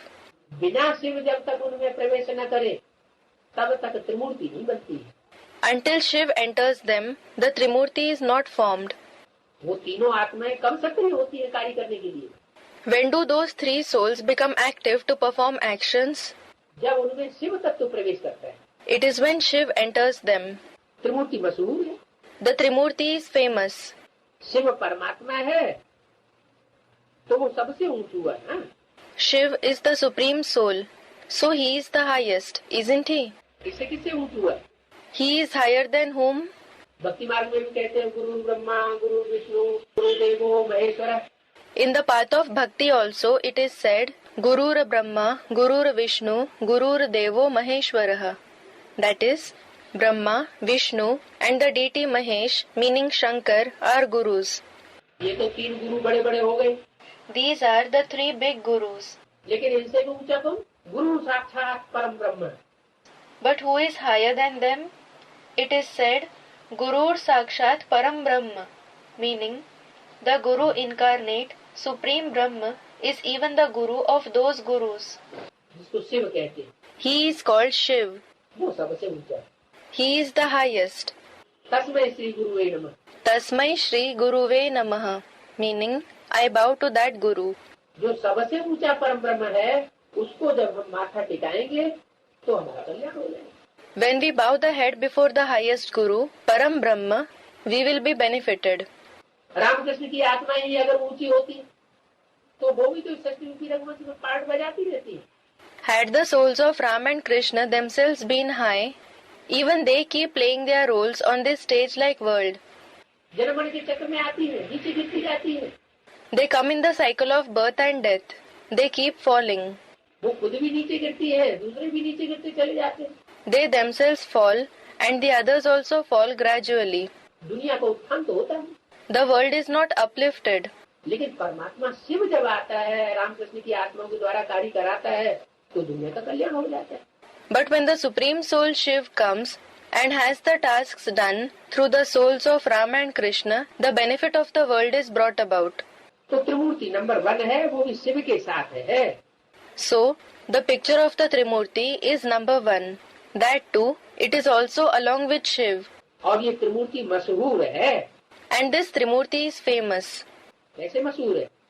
Bharatvarsh में तो खास मशहूर है। How is it famous? It is especially famous in the region of India. आज के जो नोट हैं उनमें भी 3 शेरों का चित्र दिखाया जाता है। Even today, the picture of 3 lions is shown on the bank notes. Ashok की लाट उसे कहते हैं। It is called the Pillar of Ashok. Ashok की लाट का मतलब यह है ऐसी लाट, ऐसी ऊंची सिंबल जिसमें शोक रोको नहीं रहता। अगर उन 3 का ज्ञान किसी की बुद्धि में धारण हो गया तो The Pillar of Ashok means such a pillar, such a high symbol, which ends the sorrow or the diseases of the one who assimilates the knowledge of the 3 deities in the intellect. 3 देवताओं का ज्ञान अगर बुद्धि में धारण कर लिया तो रोग शोक उड़ जाता है। If you assimilate the knowledge of the 3 deities in the intellect, sorrow and diseases vanish. इसको 3 जड़ों के रूप में भी धारण करते हैं ब्राह्मण लोग। This knowledge is also worn by the Brahmins in the form of the 3 threads, meaning Janeu. ये 3 सूत्र हैं, ज्ञान के 3 सूत्र। These are the 3 threads, the 3 threads of knowledge. जो तीनों धागे जो हैं वो ब्रह्म फांस में बांध दिए जाते हैं। The 3 threads are tied into a knot called Brahma Fas. वो ब्रह्म कौन है? परम ब्रह्म, वही Shiv. Who is that Supreme Brahma? It is Shiv. उस 3 धागों को जनेऊ के रूप में धारण करते हैं। Those 3 threads are worn as a Janeu, meaning the sacred thread worn by a Brahmin. जब धारण कराया जाता है तो कहते हैं अब ये पक्का ब्राह्मण हो गया। When someone is made to wear it, then it is said, now he has become a complete Brahmin. तो वो तो धागे धारण कर लेते हैं। So they, meaning worldly Brahmins, wear threads. धागा धारण मात्र करने से कोई परिवर्तन नहीं होगा जीवन में। There will not be any transformation in the life just by wearing threads. परिवर्तन तब होगा जबकि वो 3 सूत्र जो ब्रह्मा विष्णु शंकर के ज्ञान के सूत्र हैं वो बुद्धि में बैठ जाए। Transformation will take place only when those 3 threads, that is, The threads of knowledge of Brahma, Vishnu and Shankar sit in the intellect. उस ज्ञान को मनुष्य मात्र अपने जीवन में धारण करे, ऐसा पक्का ब्राह्मण बन। Every human being should assimilate that knowledge in his life. They should become such firm Brahmins. सिर्फ ब्रह्मा कुमारी आश्रम में जाकर के मुरली सुन लेना, मुरली पढ़ लेना, दूसरों को सुनाई देना, उससे काम नहीं चलेगा। Just going to the Brahma Kumari ashrams and listening to the Murli, reading the Murli and narrating it to the others won't do. काम चलेगा तब जब ब्रह्मा कौन है इस सृष्टि पर, ब्रह्मा का प्रैक्टिकल पार्ट बजाने वाला कौन है ब्रह्मा जिसके द्वारा नई सृष्टि, स्वर्ग की नई दुनिया का गेट खुलना है, उसकी पहचान हो जाए। The purpose will be achieved only when we realize who is Brahma in this world, who is the one who plays the part of Brahma in practice, who is the Brahma through whom the gate of the new world of heaven has to be opened. कौन है शंकर, जिस शंकर के द्वारा atom के विनाश होकर के इस सृष्टि से असुरों का सफाया हो जाए। Who is Shankar through whom the atomic destruction takes place and the demons are removed from this world. उससे भी पहले ब्राह्मणों की दुनिया में जो आतताई ब्राह्मण है, रावण, कुंभकर्ण, मेघनाथ जैसे, उनका सफाया हो जाए। And even before that, the oppressive Brahmins like Ravan, Kumbhakarna, Meghnad in the Brahmin world are removed. ऐसा शंकर का कार्य करने वाली जो आत्मा है, जो राम वाली आत्मा है, उस राम वाली आत्मा को पहचानना, बुद्धि में वो ज्ञान सूत्र को धारण करना। You should assimilate that thread of knowledge. You should recognize the soul of Ram, the soul of Shankar, who performs this task. तीसरा वो रूप जो दोनों में न्यूट्रल है। The third form is the one which is neutral in playing both the parts. Brahma जैसा प्यार भरा भी है और शंकर जैसा स्ट्रिक्ट भी है। It is affectionate like Brahma as well as strict like Shankar. जहाँ प्यार की जरूरत है वहाँ प्यार करता है, जहाँ स्ट्रिक्टनेस की जरूरत है वहाँ स्ट्रिक्ट हो जाता है, कठोर हो जाता है। Wherever there is a need for love, he gives love. Wherever there is a necessity for strictness, he becomes strict. He becomes harsh. तो वो दोनों का कॉम्बिनेशन विष्णु का रूप। So the form of Vishnu is a combination of both the forms. दोनों का जब balance होता है तो नई सृष्टि की स्थापना का कार्य शुरू हो जाता है। When there is a balance between both, the task of establishment of the new world begins. नई सृष्टि में उस विष्णु का पालना का राज्य चलता है। The sustenance, the kingdom of Vishnu is in the new world. तो ये तीन शरीर रूपी वस्त्र हैं जिनको हमें पहचानना है। So these are the three cloth-like bodies which we must recognize. इस सृष्टि पर वो तीन शरीर रूपी वस्त्र, कपड़े, वो कौन से हैं जिनके द्वारा इस सृष्टि का कल्याण होना है?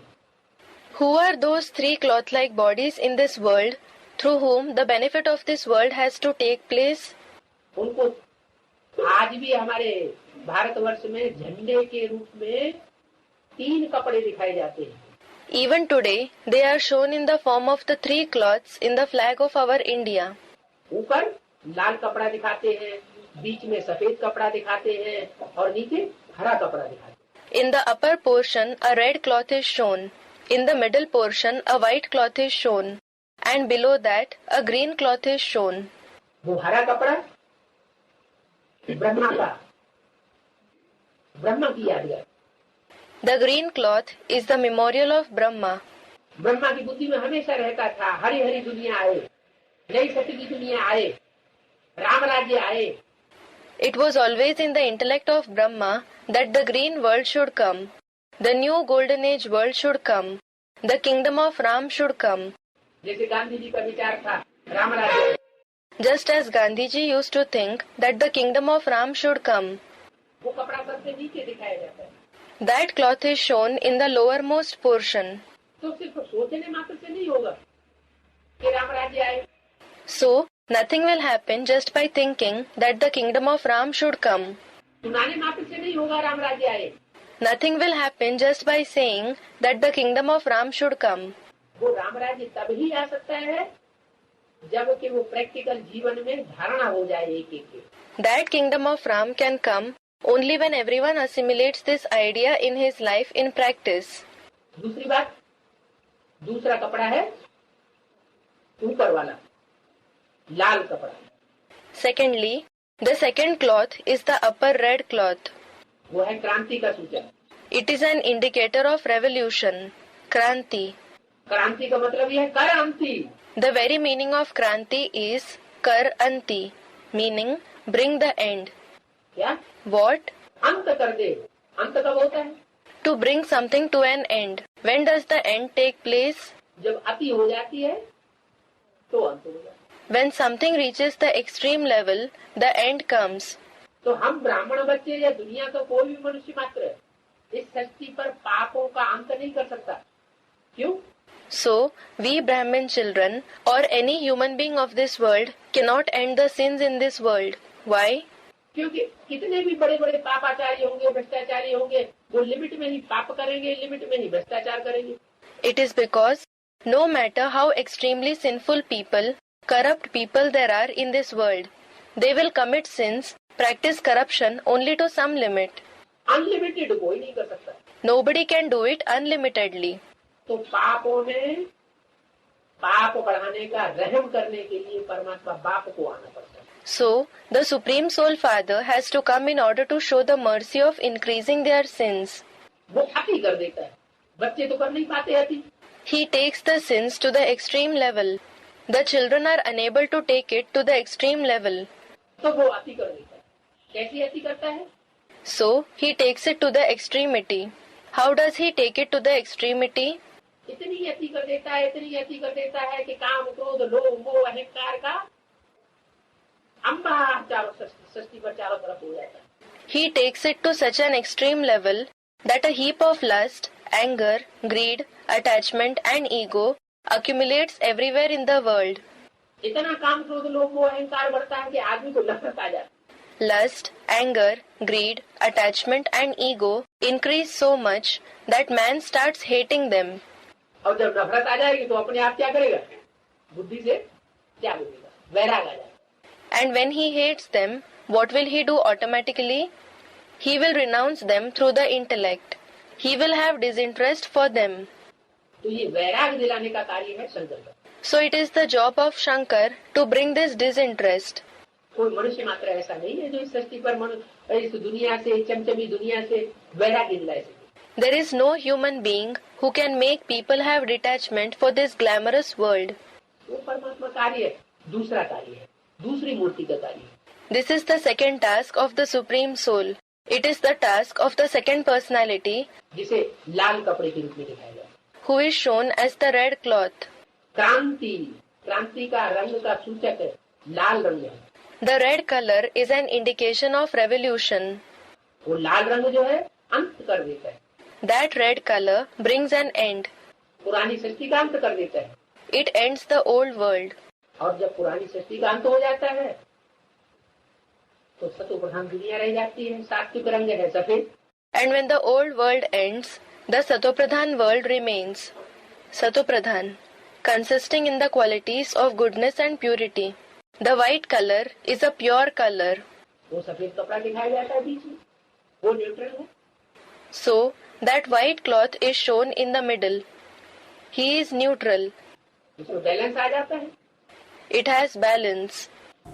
तो ऐसी विष्णु की दुनिया स्थापन करने के लिए परमात्मा बाप को आना पड़ता है। So, the Supreme Soul Father has to come to establish such a world of Vishnu. ये तीन देवताओं को, ये तीन देवता रूपी वस्त्रों को अच्छी तरह जिन्होंने पहचान लिया और पहचान करके उनका अनुसरण करना शुरू कर दिया।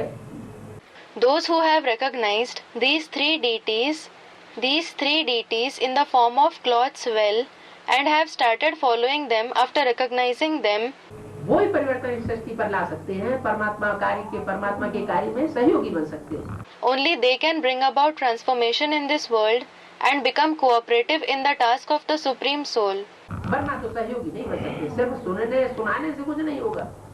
Otherwise, they cannot become cooperative. Nothing is going to happen just by listening and narrating. समझने की बात है। क्या समझना है? It is something to be understood. What has to be understood? उन तीन मूर्तियों को समझना है जो इस सृष्टि पर परिवर्तन लाती है। Those three personalities who bring about transformation in this world have to be understood. उन तीन मूर्तियों में भी परिवर्तन लाने वाला ज्योति बिंदु शिव है। The one who brings about transformation even in those three personalities is the point of light Shiv. लेकिन ज्योति बिंदु शिव को पहचानेंगे कैसे? But how will we recognize the point of light Shiv? बिंदु तो हम आत्माएं भी हैं। We souls are also points. हर मनुष्य आत्मा ज्योति बिंदु है, कीड़े मकोड़े भी ज्योति बिंदु है। Every human soul is a point of light. The insects and spiders are also points of light. पता कैसे चलेगा कौन सा ज्योति बिंदु? How will we come to know which point of light he is? तो तीन मूर्तियां हैं So, there are three personalities जिनके द्वारा वो ज्योति बिंदु परमात्मा शिव का पता चल जाता है। through whom we come to know about the point of light, the Supreme Soul Shiv. कि ये परमात्मा का पार्ट है, That this is the role of the Supreme Soul. ये ब्रह्मा के रूप में है। ब्रह्मा कहो, बड़ी अम्मा कहो या जगदम्बा कहो। He is in the form of Brahma. Call him Brahma, call him the senior mother or Jagdamba, जगत की Amba, meaning the mother of the world. Brahma के रूप में दाढ़ी मूछें दिखाई जाती है, उनकी पूजा नहीं होती। In the form of Brahma, he is shown to have a beard and a moustache. He is not worshipped. वही ब्रह्मा का जो रूप है, वो शरीर छोड़ने के बाद जब किसी स्त्री चोले में प्रवेश करता है, When the same form of Brahma, after leaving the body, enters a female body, तो स्त्री चोले के द्वारा वो स्वर्ग की स्थापना कराता है। he has heaven established through the female body. स्वर्ग की गेट खुलवाता है। He has the gates of heaven opened. इसलिए जगदम्बा की पूजा होती है, ब्रह्मा की पूजा नहीं होती। That is why Jagdamba is worshipped. Brahma is not worshipped. Jagdamba का चित्र पूजा जाता है, मंदिर बनते हैं, मूर्तियाँ बनती है। The picture of Jagdamba is worshipped. Temples are made for her and idols of her are prepared. Jagdamba का इतना भारी मेला लगता है वैष्णो देवी में। At Vaishno Devi, a big fair of Jagdamba is organized. Vaishno Devi, a temple dedicated to goddess Vaishno Devi in Jammu Kashmir, India. तो मेला लगा है तो जरूर जगदम्बा ने कोई कार्य किया होगा। When the fair is organized, then Jagdamba will certainly have done some task worthy of it. क्या कार्य किया होगा? What task will she have done? परमात्मा बाप से मिलन मनाने का जितना पार्ट जगदम्बा ने बजाया, उतना और सृष्टि में किसी ने नहीं बजा पाया। No one else in the world could play the part of meeting the Supreme Soul Father to the extent Jagdamba played it. तो इसलिए जगदम्बा की पूजा होती है। That is why Jagdamba is worshipped. तो जगदम्बा कहो, ब्रह्मा कहो, वो व्यक्तित्व एक ही हुए। Call her Jagdamba or Brahma. Both of them are the same personality. एक ही व्यक्तित्व है और उसमें दो सोल काम करती है। There is one personality and two souls work in it. एक दादा लेखराज ब्रह्मा जिनके द्वारा ब्रह्मा कुमारी ईश्वरी विश्वविद्यालय की स्थापना हुई। One is Dada Lekhraj Brahma, through whom the Brahma Kumari Ishwarya Vishwavidyalaya was established. गांव-गांव में, शहर-शहर में ब्रह्मा कुमारी ईश्वरी विश्वविद्यालय स्थापन है। The Brahma Kumari Ishwarya Vishwavidyalaya are established in every village and every city. और दूसरा ब्रह्मा के बाद आता है शंकर का कार्य। The second task performed after Brahma is the task of Shankar. तो शंकर है राम वाली आत्मा, वो कड़क स्वभाव वाली है। Shankar is the soul of Ram. It has a strict nature. जैसे घर में बाप कड़क स्वभाव का होता है, माँ जो होती है थोड़ी लूज होती है। Just as in a house, the father has a strict nature and the mother is slightly loose, meaning lenient. अंधा, कोढ़ी, काना, कुब्जा, चोर, डकैत बच्चा भी होगा, शराबी भी बच्चा होगा तो उसको अपनी गोद से अलग नहीं करेगी। A mother will not move away her child from her lap, even if he is blind, a leper, one-eyed, hunchbacked, thief, dacoit or drunkard. वो उसके ऊपर भी रहम दिल बनती रहती है। She has a merciful heart for him as well. भले घर का सत्यानाश होता रहे, Although the house is ruined. तो ऐसे ही ब्रह्मा का कार्य। ब्रह्मा को ज्ञान चंद्रमा भी कहते हैं। Similar is the task of Brahma. Brahma is also called the moon of knowledge. चंद्रमा की रोशनी में कीड़े मकोड़े पल सकते हैं, लेकिन सूर्य की रोशनी में कीड़े मकोड़े नहीं पलते।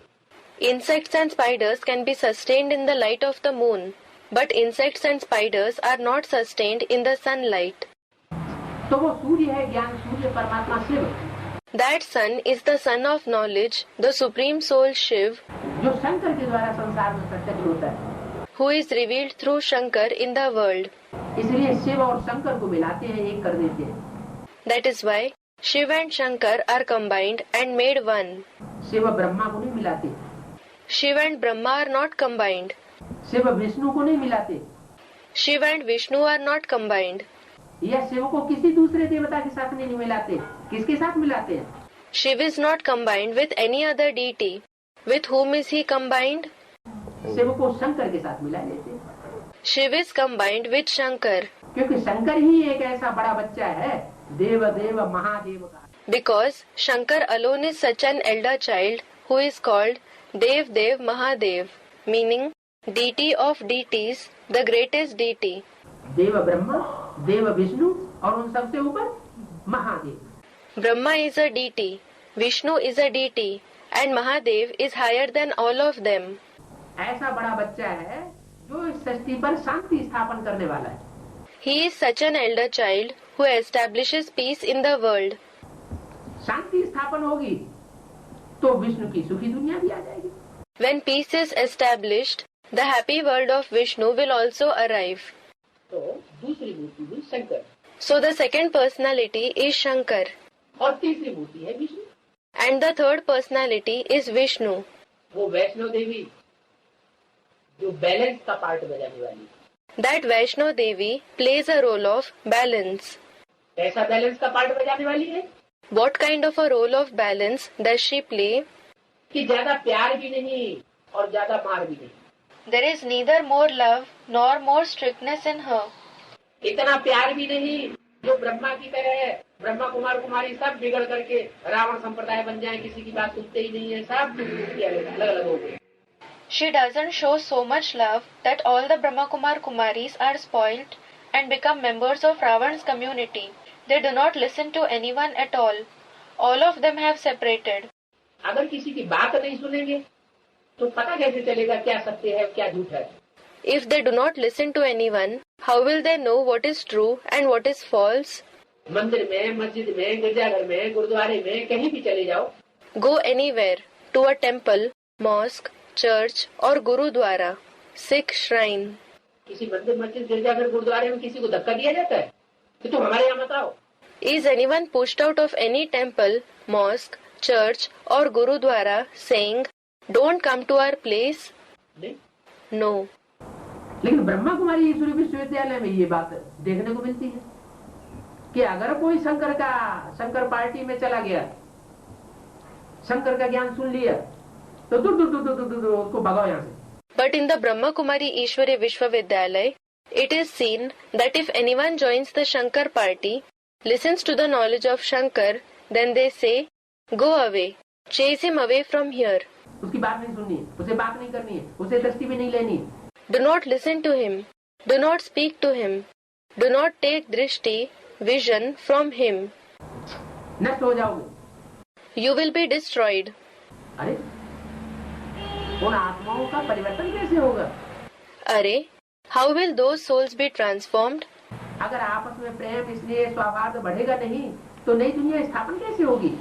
If mutual love, affection and friendship do not increase, how will the new world be established? तो परमात्मा बाप सृष्टि पर आकर के ब्रह्मा, विष्णु और शंकर ये तीन देवताओं को स्थापन करके और तीन देवताओं के द्वारा तीन ग्रुप्स तैयार होते हैं। So, the Supreme Soul Father comes to this world and establishes the three deities, Brahma, Vishnu and Shankar, and prepares three groups through the three deities. अभी दो ग्रुप्स क्लियर है। Now, two groups are clear. Brahma के द्वारा ब्रह्मा कुमारी ईश्वरी विश्वविद्यालय और शंकर के द्वारा वो शंकर पार्टी जो कही जाती है, जिसे भक्ति मार्ग में शैव संप्रदाय कहा जाता है, वो देखने में आ रही है। The Brahma Kumari Ishwari Vishwavidyalaya through Brahma and through Shankar, the so-called Shankar party, which is called the Shaiv community in the path of bhakti, are visible. तीसरा ग्रुप है विष्णु कुल, वैष्णव। The third group is Vishnu's clan, the Vaishnav. वो विष्णु कुल दोनों में सामंजस्य स्थापन करने वाला है। That Vishnu's clan establishes harmony between both. वो निकलता है तो नया सतयुगी संगठन स्थापन हो जाता है। When it emerges, the new gathering of the golden age is established. इसलिए बताया कि त्रिमूर्ति तो नंबर 1 चित्र है। That is why it is said that the Trimurti is the number one picture. त्रिमूर्ति शिव का चित्र, ऊपर जाके देखना, यहाँ तो नहीं रखा है। In the picture of the Trimurti Shiv, go up and see. It is not kept here. ऊपर शिवलिंग बना हुआ है। There is the Shivling on top. Shivling, an oblong stone worshipped all over India in the form of Shiv. नीचे 3 देवताएं रखे हुए हैं, Brahma, Vishnu, Shankar. Below it, 3 deities are shown, Brahma, Vishnu and Shankar. ये त्रिमूर्ति का चित्र नंबर 1 चित्र है किसी को समझाने के लिए। This picture of the Trimurti is number one for explaining anyone. ये चित्र जड़ चित्र के आधार पर ही बुद्धि में किसी को नहीं बैठाना है। You should not make this picture sit in someone's intellect just on the basis of the non-living picture.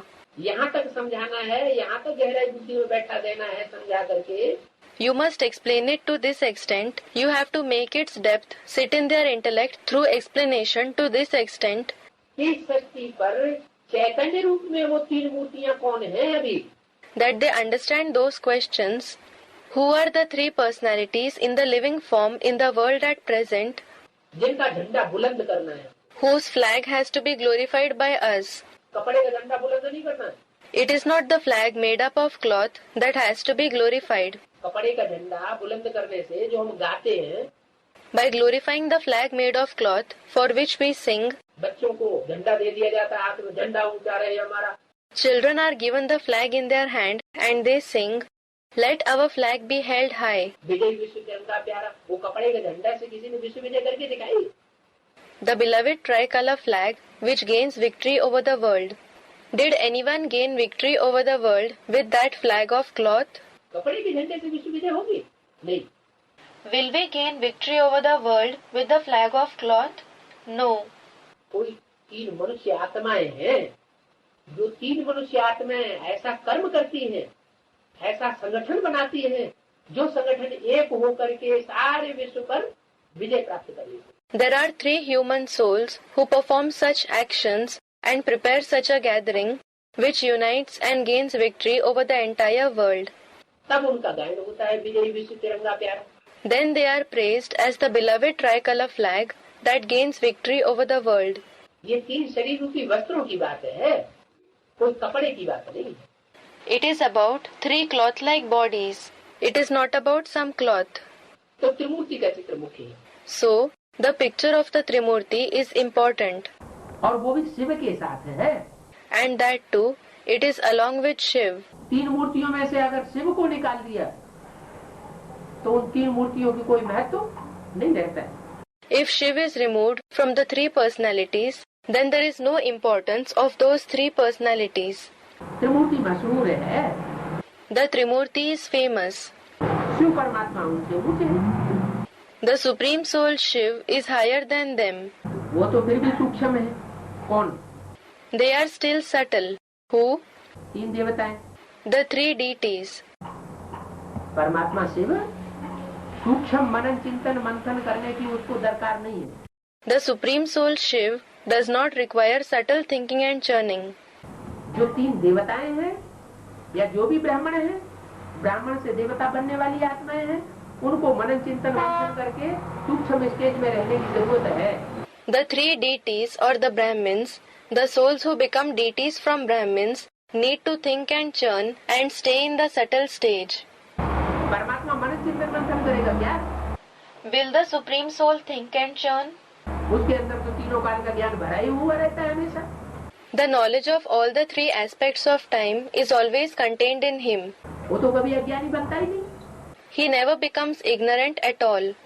जो अज्ञानी बनते हैं, ज्ञानी बनते हैं, ज्ञानी से अज्ञानी, अज्ञानी से ज्ञानी, उनको जरूरत है मनन चिंतन मंथन करने की।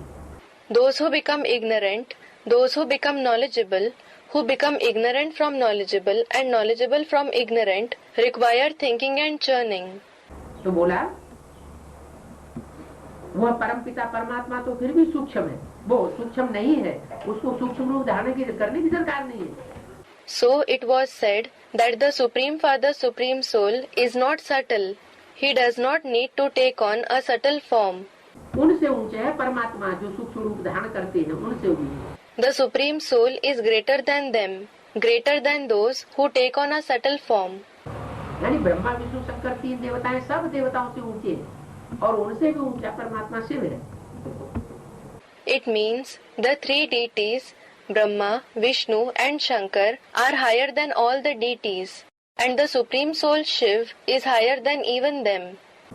परंतु उनका नाम रूप देश काल कुछ भी जानते नहीं। But people don't know his name, form, place, time and nothing.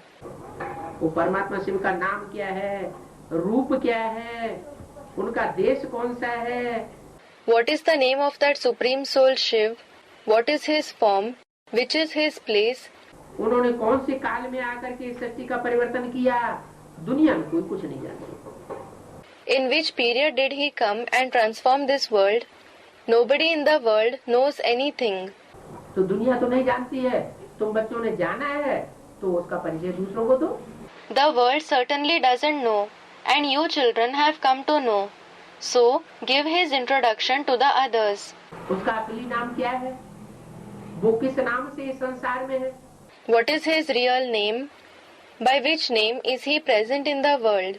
अगर नाम है तो उसका एड्रेस भी होगा, पता भी होगा।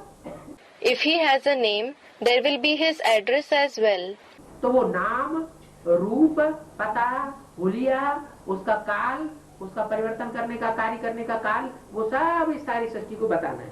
So his name, form, address, appearance, his time, the period when he transforms the world, the period when he works, all this must be revealed to this entire world.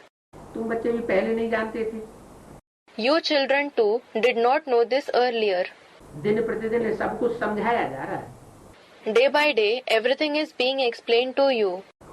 दिन प्रतिदिन ये ज्ञान रतन तीखे होते जाते हैं। Day by day, these gems of knowledge become sharper.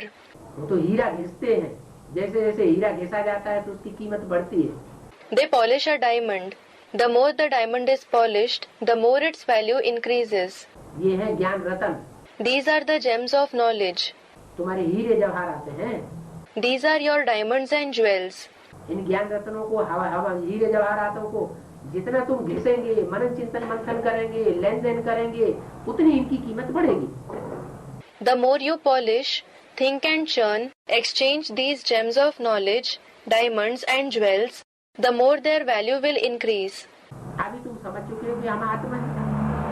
Now you have understood that you are souls. क्या है हम? What are you? तुम्हारी बुद्धि में बैठा है कि हम ज्योति बिंदु स्टार आत्मा है। It has sat in your intellect that you are points of light, star souls.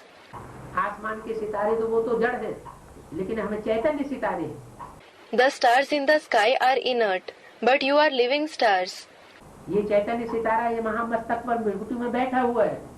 This living star is sitting on the forehead in the Brikuti, meaning place between the two eyebrows. ये जब निकल जाता है तो ये आंखें button हो जाती है। When it goes out, these eyes become like buttons. आंखों की रोशनी चली जाती है The light in the eyes goes away. तो वो ज्योति बिंदु सितारा हमें हमेशा याद रहे। So, we must always remember that point of light star. कोई से बात करते हैं तो भी हम उसकी भ्रकुटी के मध्य में देख करके सितारे को देखने का प्रैक्टिस करें। When we talk to someone, we must practice to look at the star in his Brikuti.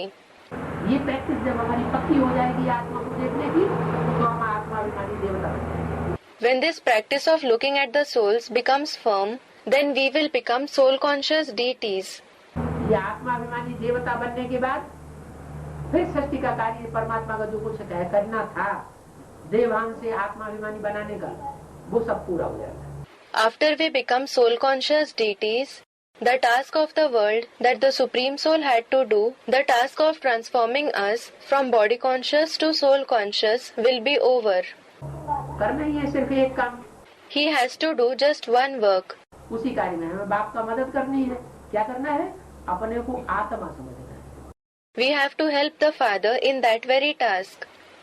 What must we do? We must consider ourselves to be a soul.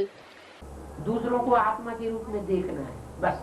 We must look at others in the form of a soul. That is all. इतना अगर कर लिया, देवभान के रूप में न दूसरों को देखना, न अपन को देह के रूप में समझना, तो समझ लो हम देवता बन गए. If we do this much, neither looking at others with body consciousness, nor considering ourselves a body, then think we have become deities. अगर 24 घंटे हम अपने को देवता देखने में, दूसरों को आत्मा के रूप में देखने में परिपक्व हो गए, If we become perfect in looking at ourselves in the form of a deity and seeing others as soul for 24 hours, तो देवता गुण हमारे अंदर स्वतः ही आ जाते हैं. the divine virtues will come in us automatically. संस्कार आत्मा में भरते हैं, अच्छे और बुरे. The good and bad sanskars are recorded in the soul. अच्छे संस्कार आत्मा में तब भरेंगे जब तुम अपन को आत्मा समझेंगे. The good sanskars will be recorded in the soul when you consider yourself to be a soul. देह समझेंगे तो काम क्रोध लोभ मोह अहंकार के संस्कार भरते रहेंगे. If you consider yourself a body, the sanskars of lust, anger, greed, attachment and ego will be recorded in you. कामी क्रोधी लोभी मोही अहंकारी बनते चले जाएंगे. You will go on becoming lustful, angry, greedy, the ones with attachment and egoistic. तो अच्छे बुरे संस्कार आत्मा में हैं. So, the good and bad sanskars are in the soul. इस समय अच्छे संस्कार बहुत कम है. Now there are very few good sanskars. 63 जन्म की प्रैक्टिस पड़ी हुई है बुरे बुरे संस्कार धारण करने की. We have become practiced in assimilating bad sanskars for 63 births. बहुत कम है अच्छे संस्कार और बाकी बुरे गिरने के ही संस्कार हैं जास्ती. There are very few good sanskars. As for the rest, there are many bad sanskars of just falling. इस समय कोई में भी कुछ अच्छे संस्कार नहीं कहेंगे. Now nobody will be said to have any good sanskars. देवताई भी संस्कार तो किसी में है ही नहीं, सब आसुर हैं. Nobody possesses divine sanskars at all. Everyone is a demon. बात करेंगे तो ऐसी बात करेंगे जिससे सामने वाले को दुख हो जाए. When they talk, they will talk in such a way that the listener feels hurt. दृष्टि जब जाएगी, स्त्री पुरुष के सामने दृष्टि जाएगी तो क्रिमिनल दृष्टि हो जाएगी. When a man and a woman see each other, they will have criminal vision. वाचा भी बुरी, दृष्टि भी बुरी. Their speech is bad as well as their vision is bad. कर्म इंद्रियों से कोई कर्म करेंगे तो ऐसा कर्म नहीं कर पाएंगे जिससे दूसरों को सुख हो. When they perform any actions through the karmendriya, meaning parts of the body used to perform actions and the sense organs, they will not be able to perform any action in such way that gives happiness to others. कुछ न कुछ ऐसा कर्म कर देंगे जिससे दूसरों को दुख हो जाता है. They will perform some or the other act which hurts others. तो कर्मणा वाचा जो भी है हम कर्म करते हैं वो दुख देने और दुख लेने का कर्म करते हैं. So, actions, speech, whatever action we perform are the actions of giving sorrow and taking sorrow. खुद भी दुखी होते हैं और दूसरों को भी दुख देते हैं. We ourselves become sorrowful as well as give sorrow to others. उसका मूल कारण समझ नहीं पाते कि इसका मूल कारण क्या है. We are unable to understand its main reason. What is its main reason? मूल कारण हम ये समझते हैं कि ये दूसरा हमको दुख दे रहा है. As regards the main reason, we think that the other person is giving sorrow to us. दूसरा हमको अशांत कर रहा है, लेकिन नहीं. The other person is making us restless. But no. हमारे अंदर का जो देह अभिमान है वही हमको दुख देता है. The body consciousness within us itself gives sorrow to us. तो उस देह अभिमान को मारना है, अपन को आत्मा समझना है, अच्छे संस्कार अपने. So we must kill that body consciousness. We must consider ourselves to be a soul. We must assimilate good sanskars in ourselves. अच्छा, तो Acha, Om Shanti.